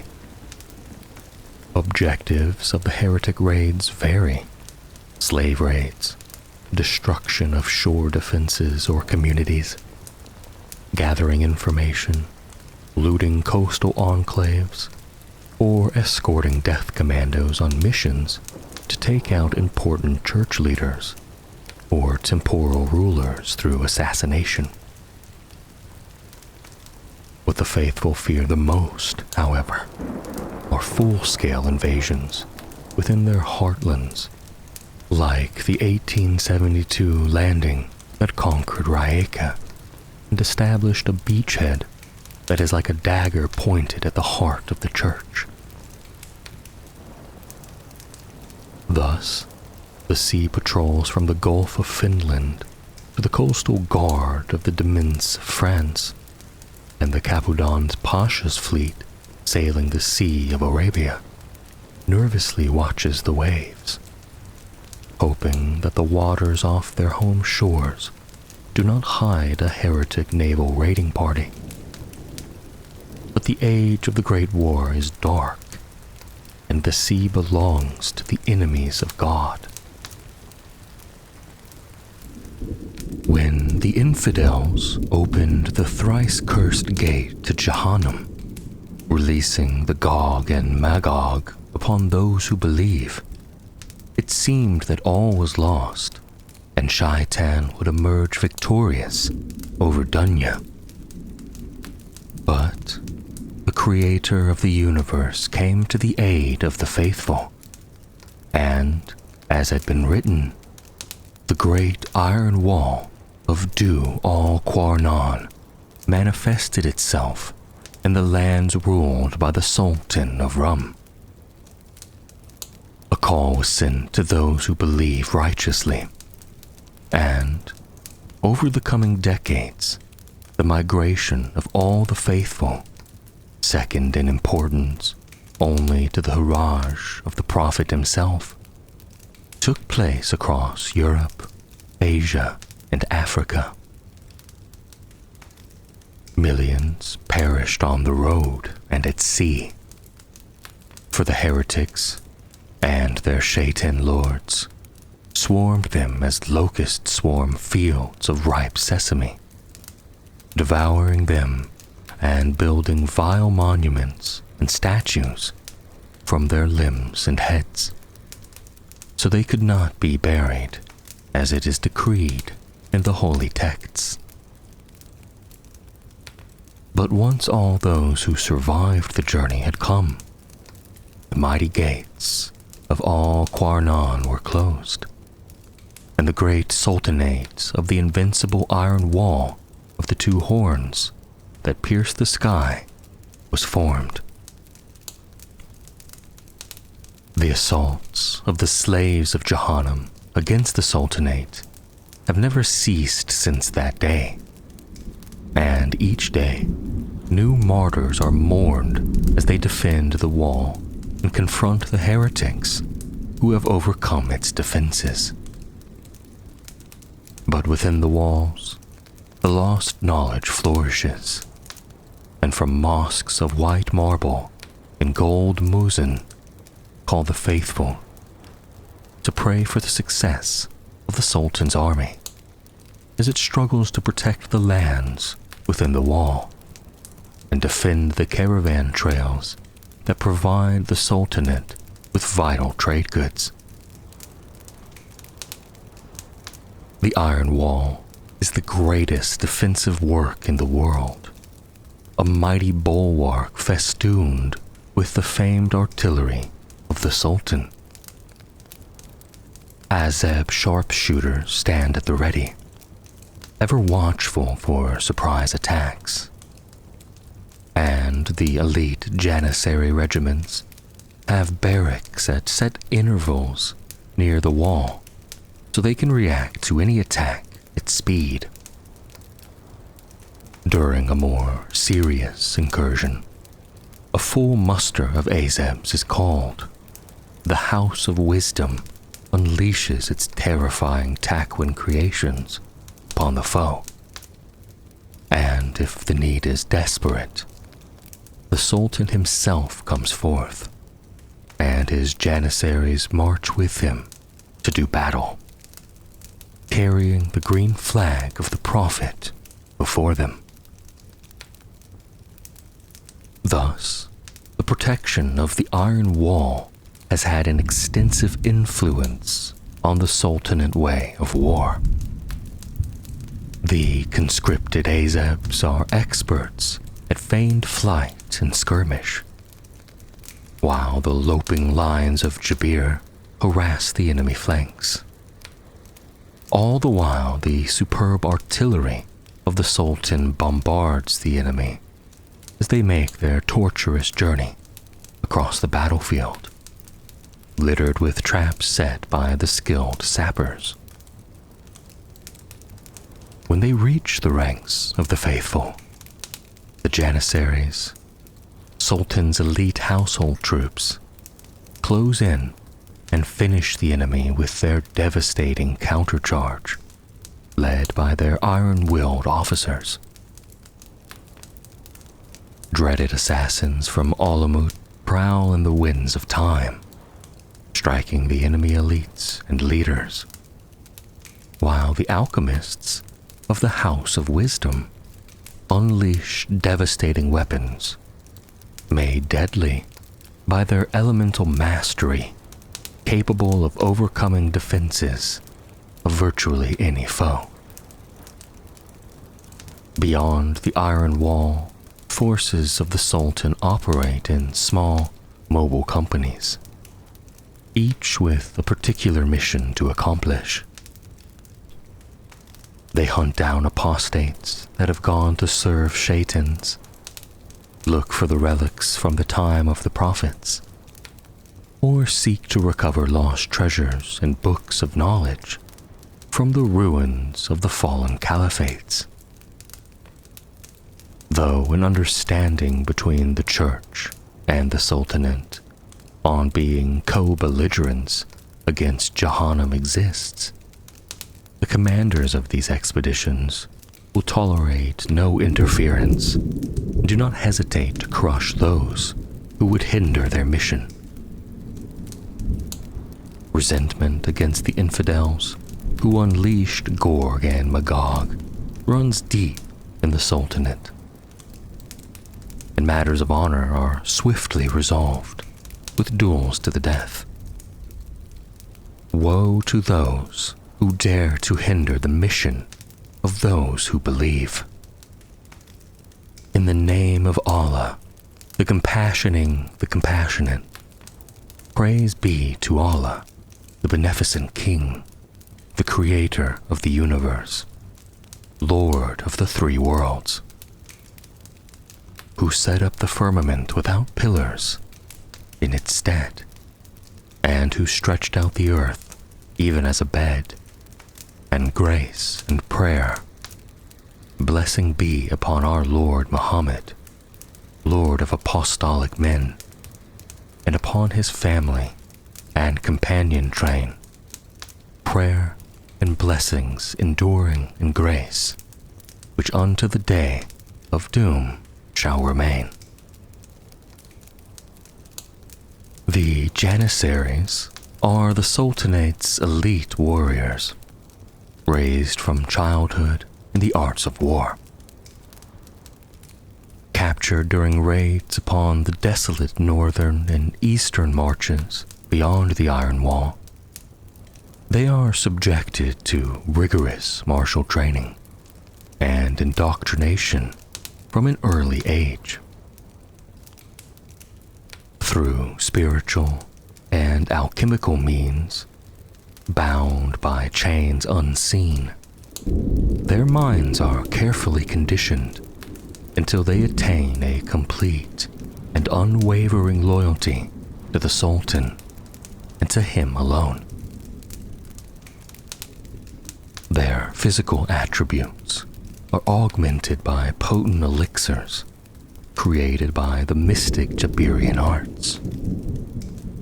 Their ornate armor is forged from the metallic formula that the alchemagi of the Sultan gleaned from the very iron wall that protects the Sultanate from their enemies.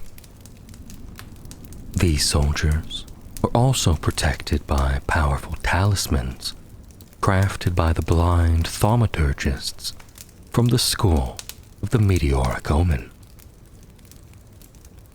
Armed with Jezzail rifles, hand mortars, Yatakan blades, and a devotion carved upon their very souls, the Janissaries are formidable opponents indeed. On the battlefield, Janissaries excel at storming enemy strong points and trenches, crushing elite formations and acting as the bodyguard for high-ranking individuals. Though the Sultan uses them sparingly beyond the Iron Wall, since they also form his personal bodyguard, some Janissaries are sent to the front line to bolster the cause of the Sublime Gate. In the middle of the mud, blood, and dust of the trenches, their richly decorated panoply of war creates a beautiful and frightening spectacle as they charge the enemy lines, with total conviction that paradise awaits those who fall in righteous battle. In the fabled Sultanate of the Iron Wall, deep beneath the golden gardens of Damascus, through the cavern of the Sleeper, and past the 7 gates of potentiality, are the vast laboratories and metaphysical factories of the alchemists. Using the mysterious Jabirian process called Takwin, the alchemists are able to create artificial life and produce all manner of strange, wondrous beasts and automatons to delight the masses of the souk and grace the gardens of the Sultan. Deeper still, in the darkest and most secret reaches of the alchemy complex, past the 7 hidden gates of actuality, are the sanctums where the art and science of Takwin is honed to its most keen and deadly purpose. Here, they make the dreaded Lions of Jabir.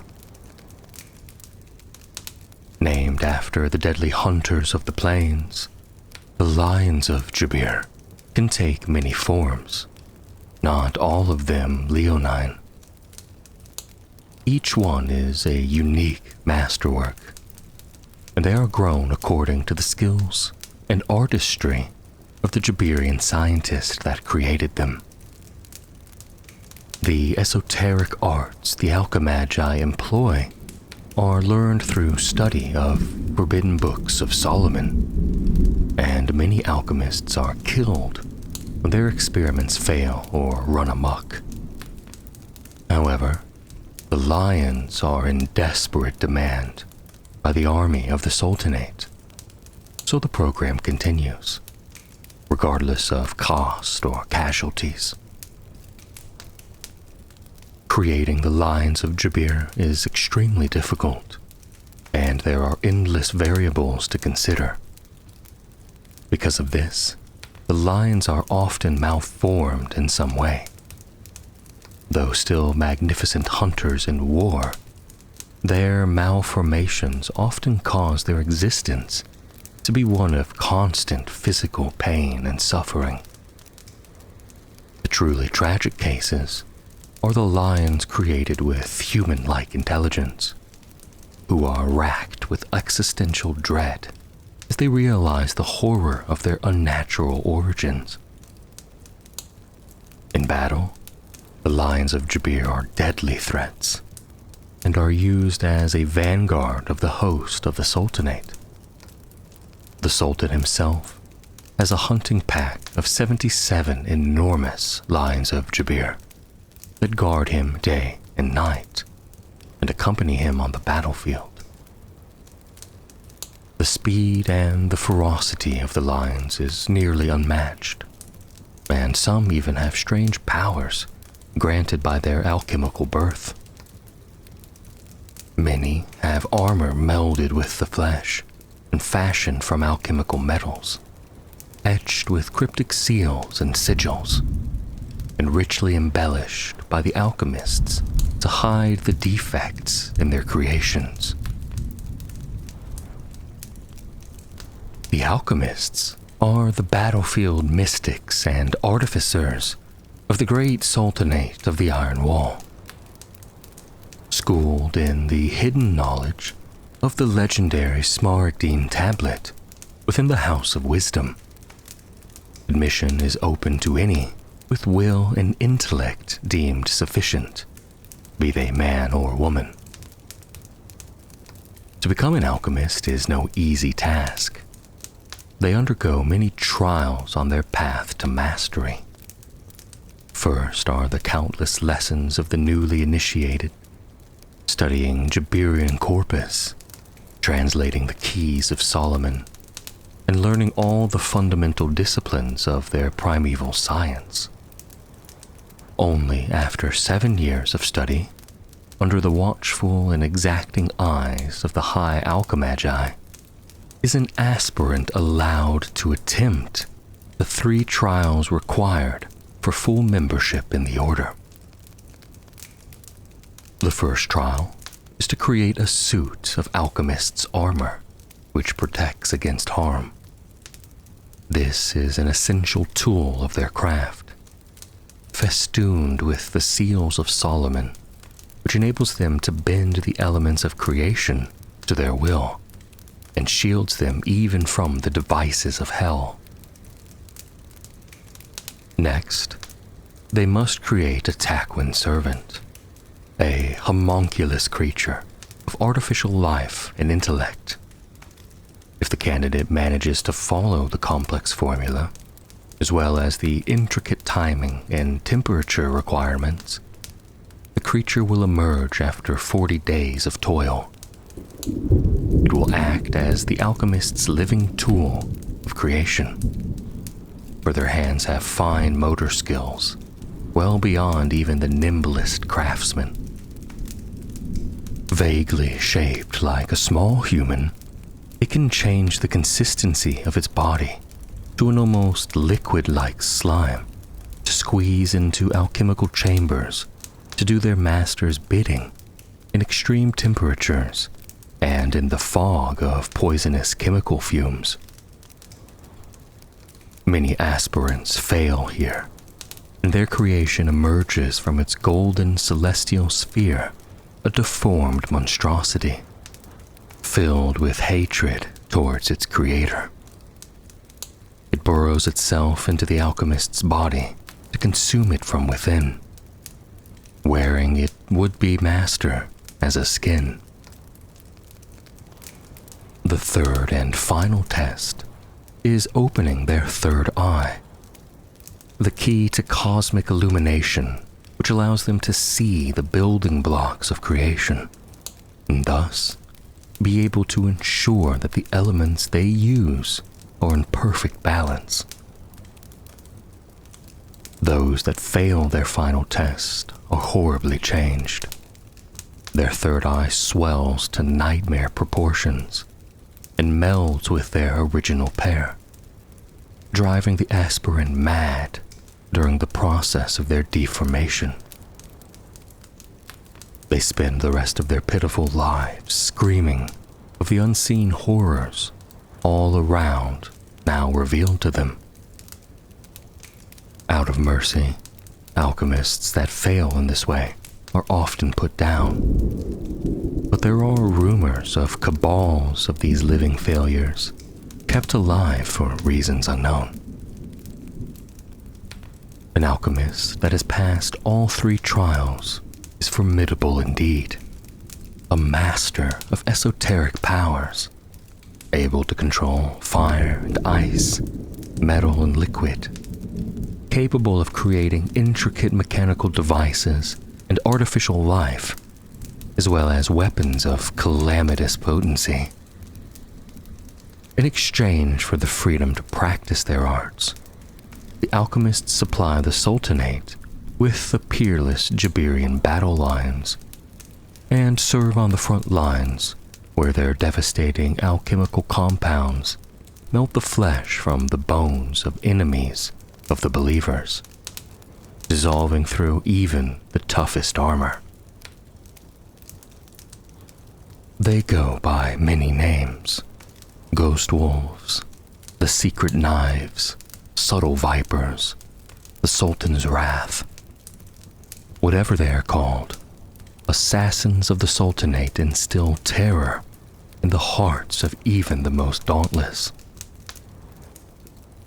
Assassins are a legendary order of mystic warriors, notorious the world over for their esoteric arts and ruthlessness.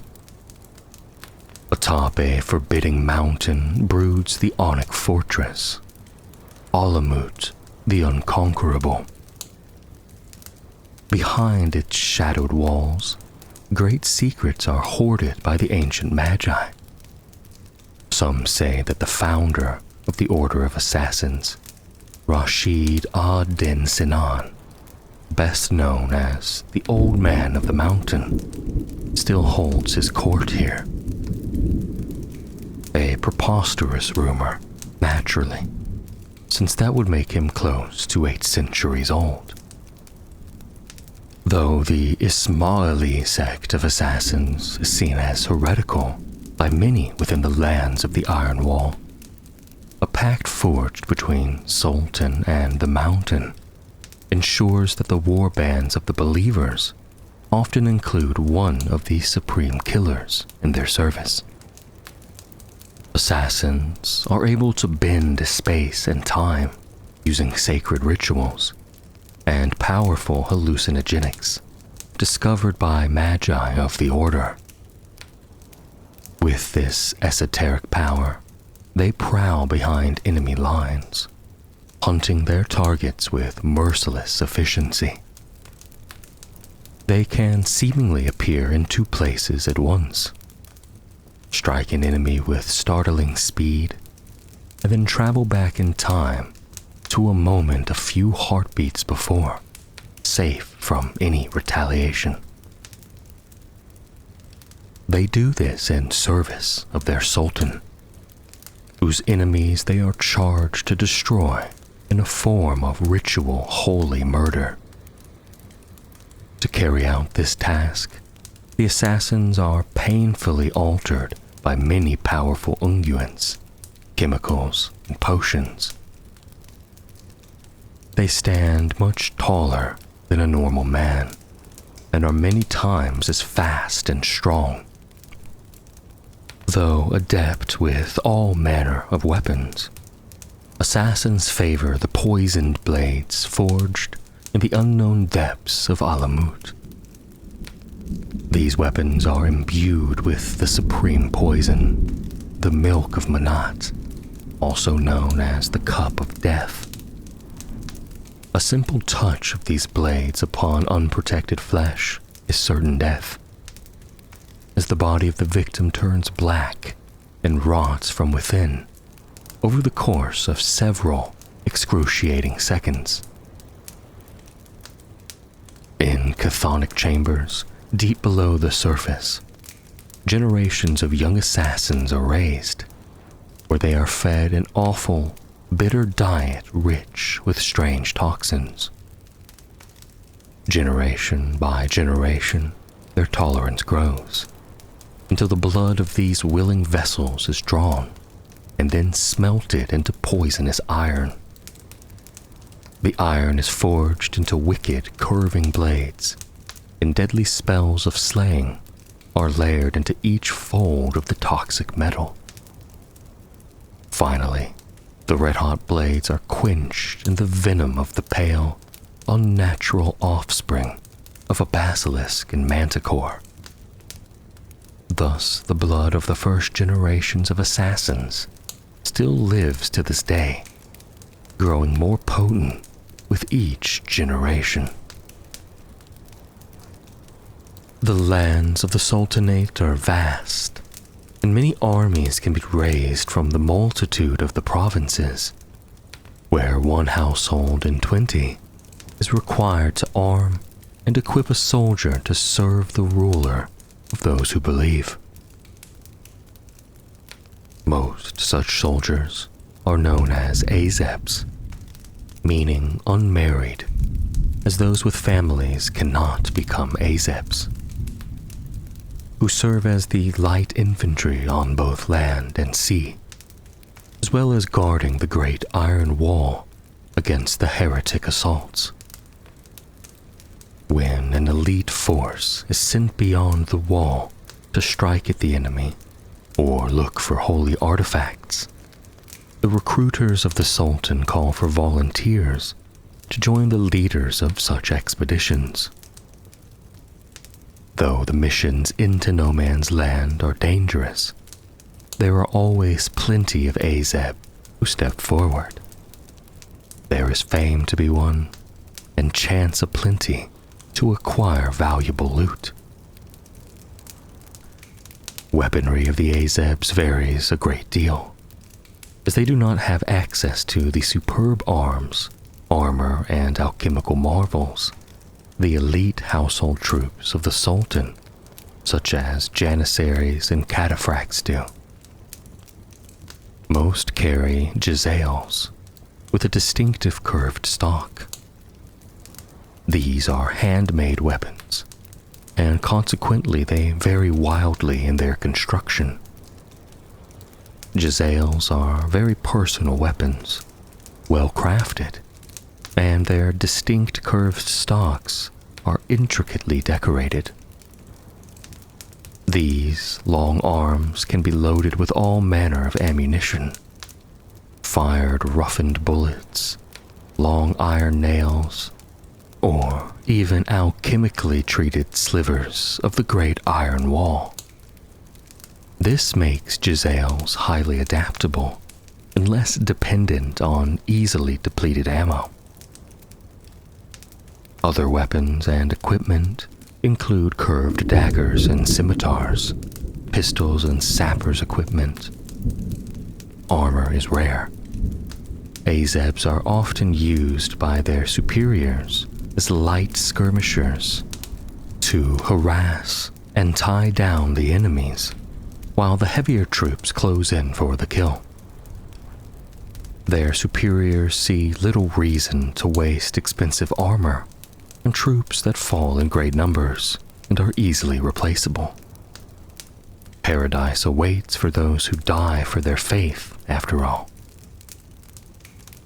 Many Azebs meet a terrible end in the cruel wars in the trenches, and others return broken in mind and body.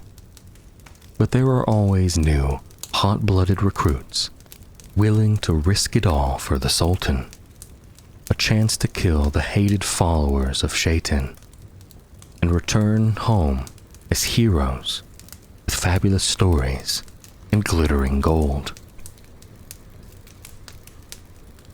Military expeditions over the Great Iron Wall into No Man's Land carry many risks, and their commanders are field officers known as Ubasi. They are expected to lead from the front, and their selection is solely on merit, with no consideration given to family pedigree or wealth. Many are promoted from the ranks of the Janissary Corps. Their bodies are enhanced by the Jabirian alchemical arts, and their minds conditioned by the mystics, allowing them to face any foe unflinchingly. The downside of the mystical mental hardening is their utter disregard for pain and their cold ruthlessness on the battlefield. Casualties, both their own and those of the enemy, as well as those of non-combatants who believe, are purely utilitarian to the Ubasi. For is it not just to send heretics to Jahannam, while the warriors who fall in battle will wake in paradise, as has been promised? Under the orders of a powerful pasha or emir, or even the sultan himself, the Ubasi assumes the command of an elite squad of warriors to fulfill their task, such as to reclaim holy artifacts lost during the catastrophic period when heretics took the Levant by storm. Other times, they are told to find and eliminate powerful foes, such as heretic nobles who were once subjects of the Sultan, but have turned their backs to Allah. Ubasi are equipped with superb armor of meteoric iron, the finest carbines gilded with silver and loaded with alchemical shot, and carry Khaliji swords of the past heroes of the Sultanate, where great deeds of old are inscribed with golden calligraphy. If they serve the Sublime Gate well, their name and glory will be etched on the blade, as well to inspire future generations. The strongest carry the dreaded hand cannons, which double as deadly halberds. If they are hunters of distinction, they wear pelts of their greatest kills, such as chimeras as cloaks, which offer protection from the powers of Shaitan. Success brings Ubasi the favor of the Sultan, and along with it, honor, splendid weaponry of Damascus steel, gold dinars aplenty, and access to the wondrous devices and creatures created by the Jabirian alchemists of the House of Wisdom. Hunting is a noble pursuit within the ranks of the officer corps, and artificial birds of prey and automaton hounds double as potent weapons of war and are brought along to the front to aid their masters at war. Due to the protection afforded by the Iron Wall, the Sultanate has always maintained excellence in artillery. However, the siege guns and heavy mortars that defend those who believe on the ramparts of the wall are far too cumbersome for small expeditionary forces. Thus, in the year of the Hiraj 821, Sultan Bayezid III commissioned a new creature of war to act as living field artillery. To fulfill this decree, the Jabirian scientists of the Royal Artillery House have labored for centuries to perfect the divine arts of Takwin. In their secret laboratories, they performed countless experiments, learning many precious and costly lessons in the process. They have devised many things, but none more clever or ingenious than the brazen bull, called Boga by the soldiery of the Sultanate. The brazen bull is a monstrous being of immense power and vitality, capable of tearing even the bastard child of a devil clean in half. The Sultan's armorers equip the bulls with heavy artillery that even the superhuman janissaries cannot lift, let alone use in battle. Flame cannons, volley guns, and holy blades blessed by the word of the great protector. Encasing its mighty frame is exquisitely decorated bronze armor of thrice hardened scales, covered in talismans of protection and the grace of the Creator. On the battlefields beyond the Iron Wall, the brazen bull is an awesome and terrifying sight. It is a single-minded, fearless walking bulwark, a tower and shield which the war parties of the Sultanate rally behind. Such is the power of their weapons that the very earth shakes with their pounding, disrupting the enemy advance even when they fail to slay their target. Alamut, the Unconquered, also known as the Eagle's Nest, is the chief stronghold of the Nizari Ismaili sect, that who still holds sway over their ancient lands near Bar Khazar, the body of water that Franks call the Caspian Sea, as it has been for over 800 years.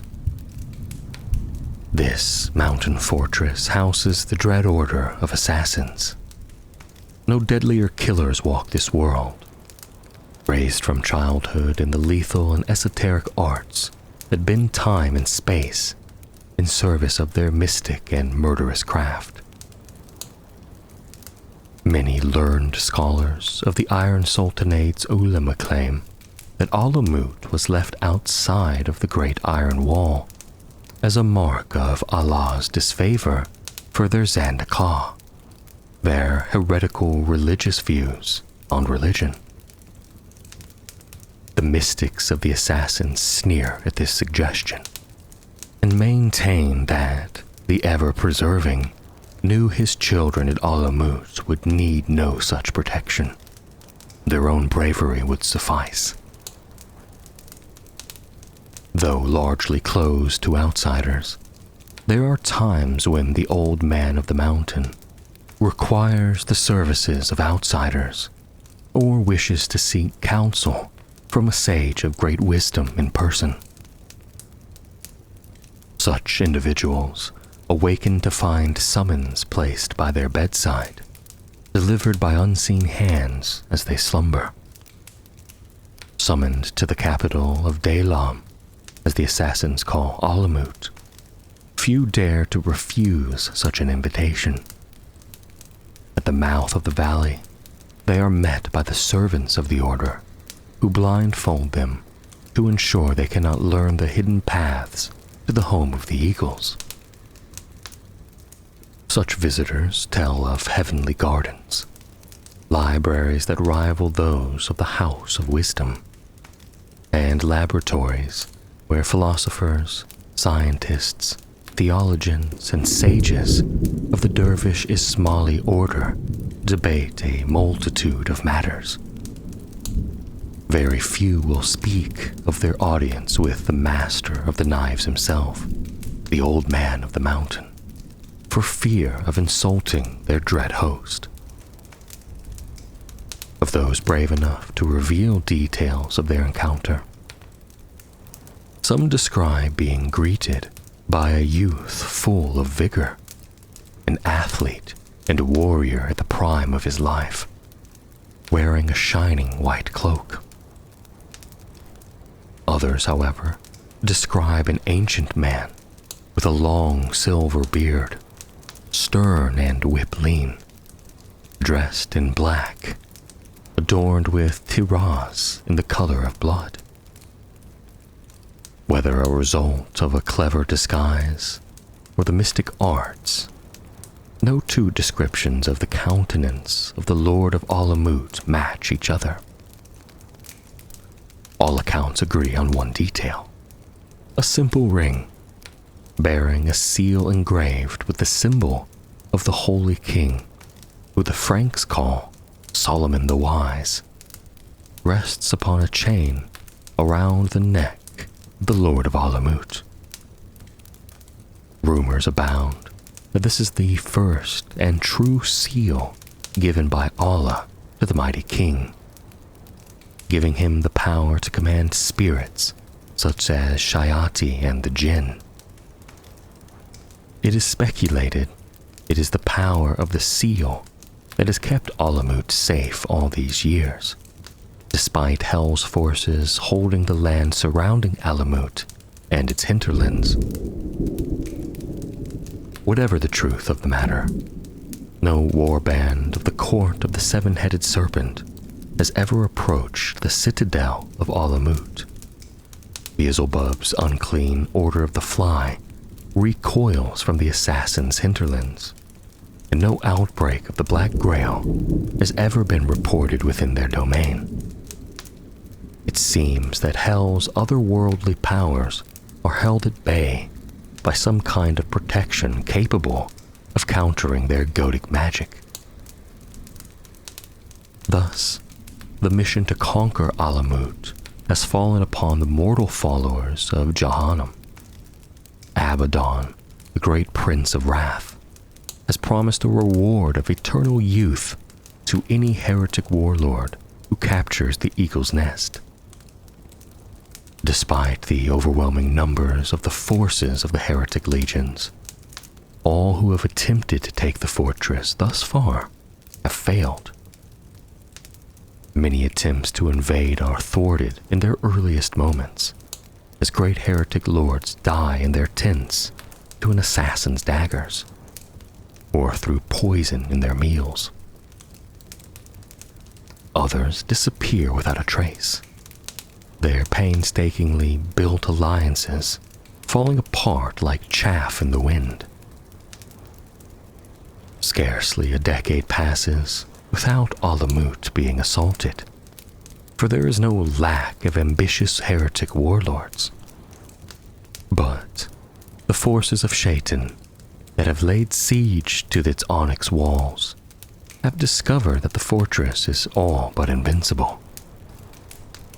The Alamut Valley, known as the Shirkuh, is bordered to the east by the Alamku mountain range. The Throne of Solomon and its entrance is a narrow pass, shielded by sharp cliffs and guarded by mystic standing stones. Besides this, the raging waters of the river, Alamut, make this entrance inaccessible for many months each year.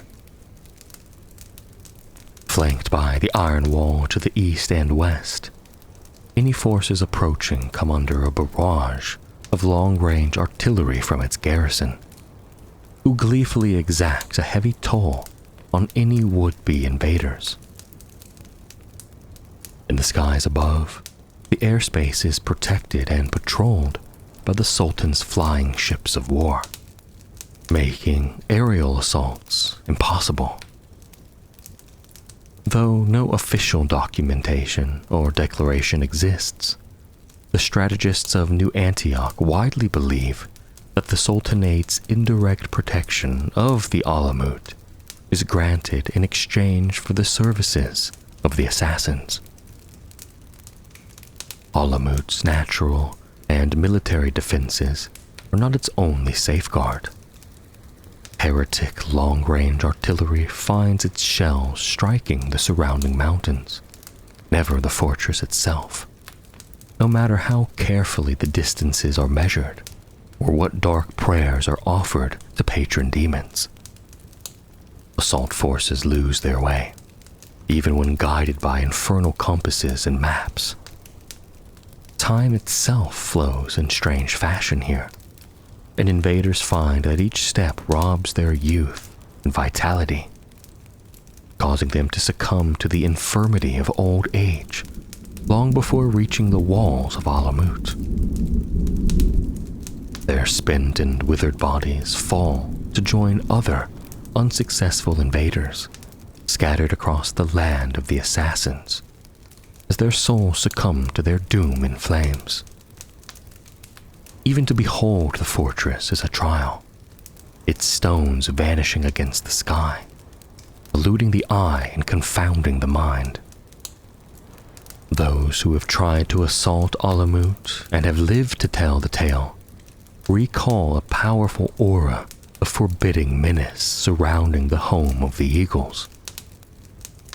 Even the most devout and bloodthirsty heretic general sworn to serve the serpent head of wrath may think twice before challenging the assassins. And so, Alamut endures, unconquered and unbowed. Anchored by the Taurus Mountains to the north and Zagros Mountains in the east, the two horns of the crescent moon, the invincible iron wall of Du-al-Qanan, is both the symbol of the Sultanate and the very reason for its existence. Beyond it lies the last and the greatest realm of those who believe, easily eclipsing all other known wonders of the world. None who have seen the Iron Wall can ever forget it. Despite centuries of artillery bombardment by heretic cannons, its surface is untarnished, glittering like a newly cast steel plating in the morning sun. And at night, the manifold gemstones embedded into its very structure light up in a wondrous show of color and artistry. Neither the wall itself nor its gates have ever been brought down, and while some enemies have made it across the wall to spread death and terror deep into the Sultanate proper, they have always been thrown back. The wall remains warm to the touch, for scorching magma still courses within. On the exceedingly rare instances when a terrifying weapon of hell has managed to crack its surface, the outpouring of molten metal within has brought a swift death to the invaders, and the rapidly cooling lava has then hardened to reform the wall. At regular intervals stand towers and bulwarks erected by the sultans of both past and present, specifically constructed to support the long-range artillery of the Imperial School of Military Engineering. The great spires act as both lookouts as well as minarets for calling the believers to Salah 5 times a day. These constructions, mighty as they may be, are not nearly as durable as the invincible iron wall. They are often under repairs or being rebuilt due to the horrendous damage heretic artillery and long-range bombers inflict upon them. There are 4 great gates, as well as many lesser ones, roughly corresponding to the 4 cardinal directions. Each holds a great garrison commanded by a Lord of the Standard, responsible for the security and protection of the trade routes beyond. Despite their formidable constructions, the Sultan's Pashas know that if one of the 4 gates was ever taken, the Sultanate would be in mortal peril. Thus, it is not just janissaries and a host of azebs and sappers that guard the great gates, but instead, each entrance is also guarded by 2 Takwin creatures of truly colossal proportions. Winged beasts with eyes keener than those of any hawk and claws that can tear a heretic tank in half with a single swipe. Their form was chosen in honor of the legendary Barak that once carried the Prophet. They are not only there to protect the gates with physical force, but also with their wit. Created with keen intellect, the Barak Takwin tests the travelers to the Sultanate with subtle but deeply sagacious, perspicacious questions and riddles, exposing heretic infiltrators and weeding out those who would bring harm to the believers. Due to their intelligence, the Takwin Guardians are well aware of the artificial nature of their being, suffering from the knowledge of their unnatural existence. It is said that they are created as pairs, not only for their might, but also that they could give solace to each other with deep philosophical discussions and sophisticated poetry, alleviating the pain of their existential horror. For they were created by a man and not by God, and thus can hold no hope of salvation. When there are no passers-by traveling through the gate, their low, rumbling voices echo across the wall as they debate the meaning of the 99 names of Allah, the nature of love, or past battles they have engaged in the many years of their existence. Creation and maintenance of even one of these mighty beasts cost the Sultan the yearly income of an entire Nahilah, and occupies the finest cadre of the alchemists of the House of Wisdom for a better part of 7 years. It is a price the Sultan is glad to pay for the protection of his people. The bountiful blessings of the Iron Wall are not limited to mere physical protection from the forces of Shaitan. The scholars of the House of Wisdom have labored for decades to create machines to help maintain and regulate the precipitation within the lands of the believers, as well as making Sultanate airspace exceedingly hard for heretic aerial forces to harry, due to the high winds that often whip above the spires of the Iron Wall. Here, wondrous devices trap the passing gales and storms, using them to guard their airspace against hellbombers and long-range reconnaissance planes.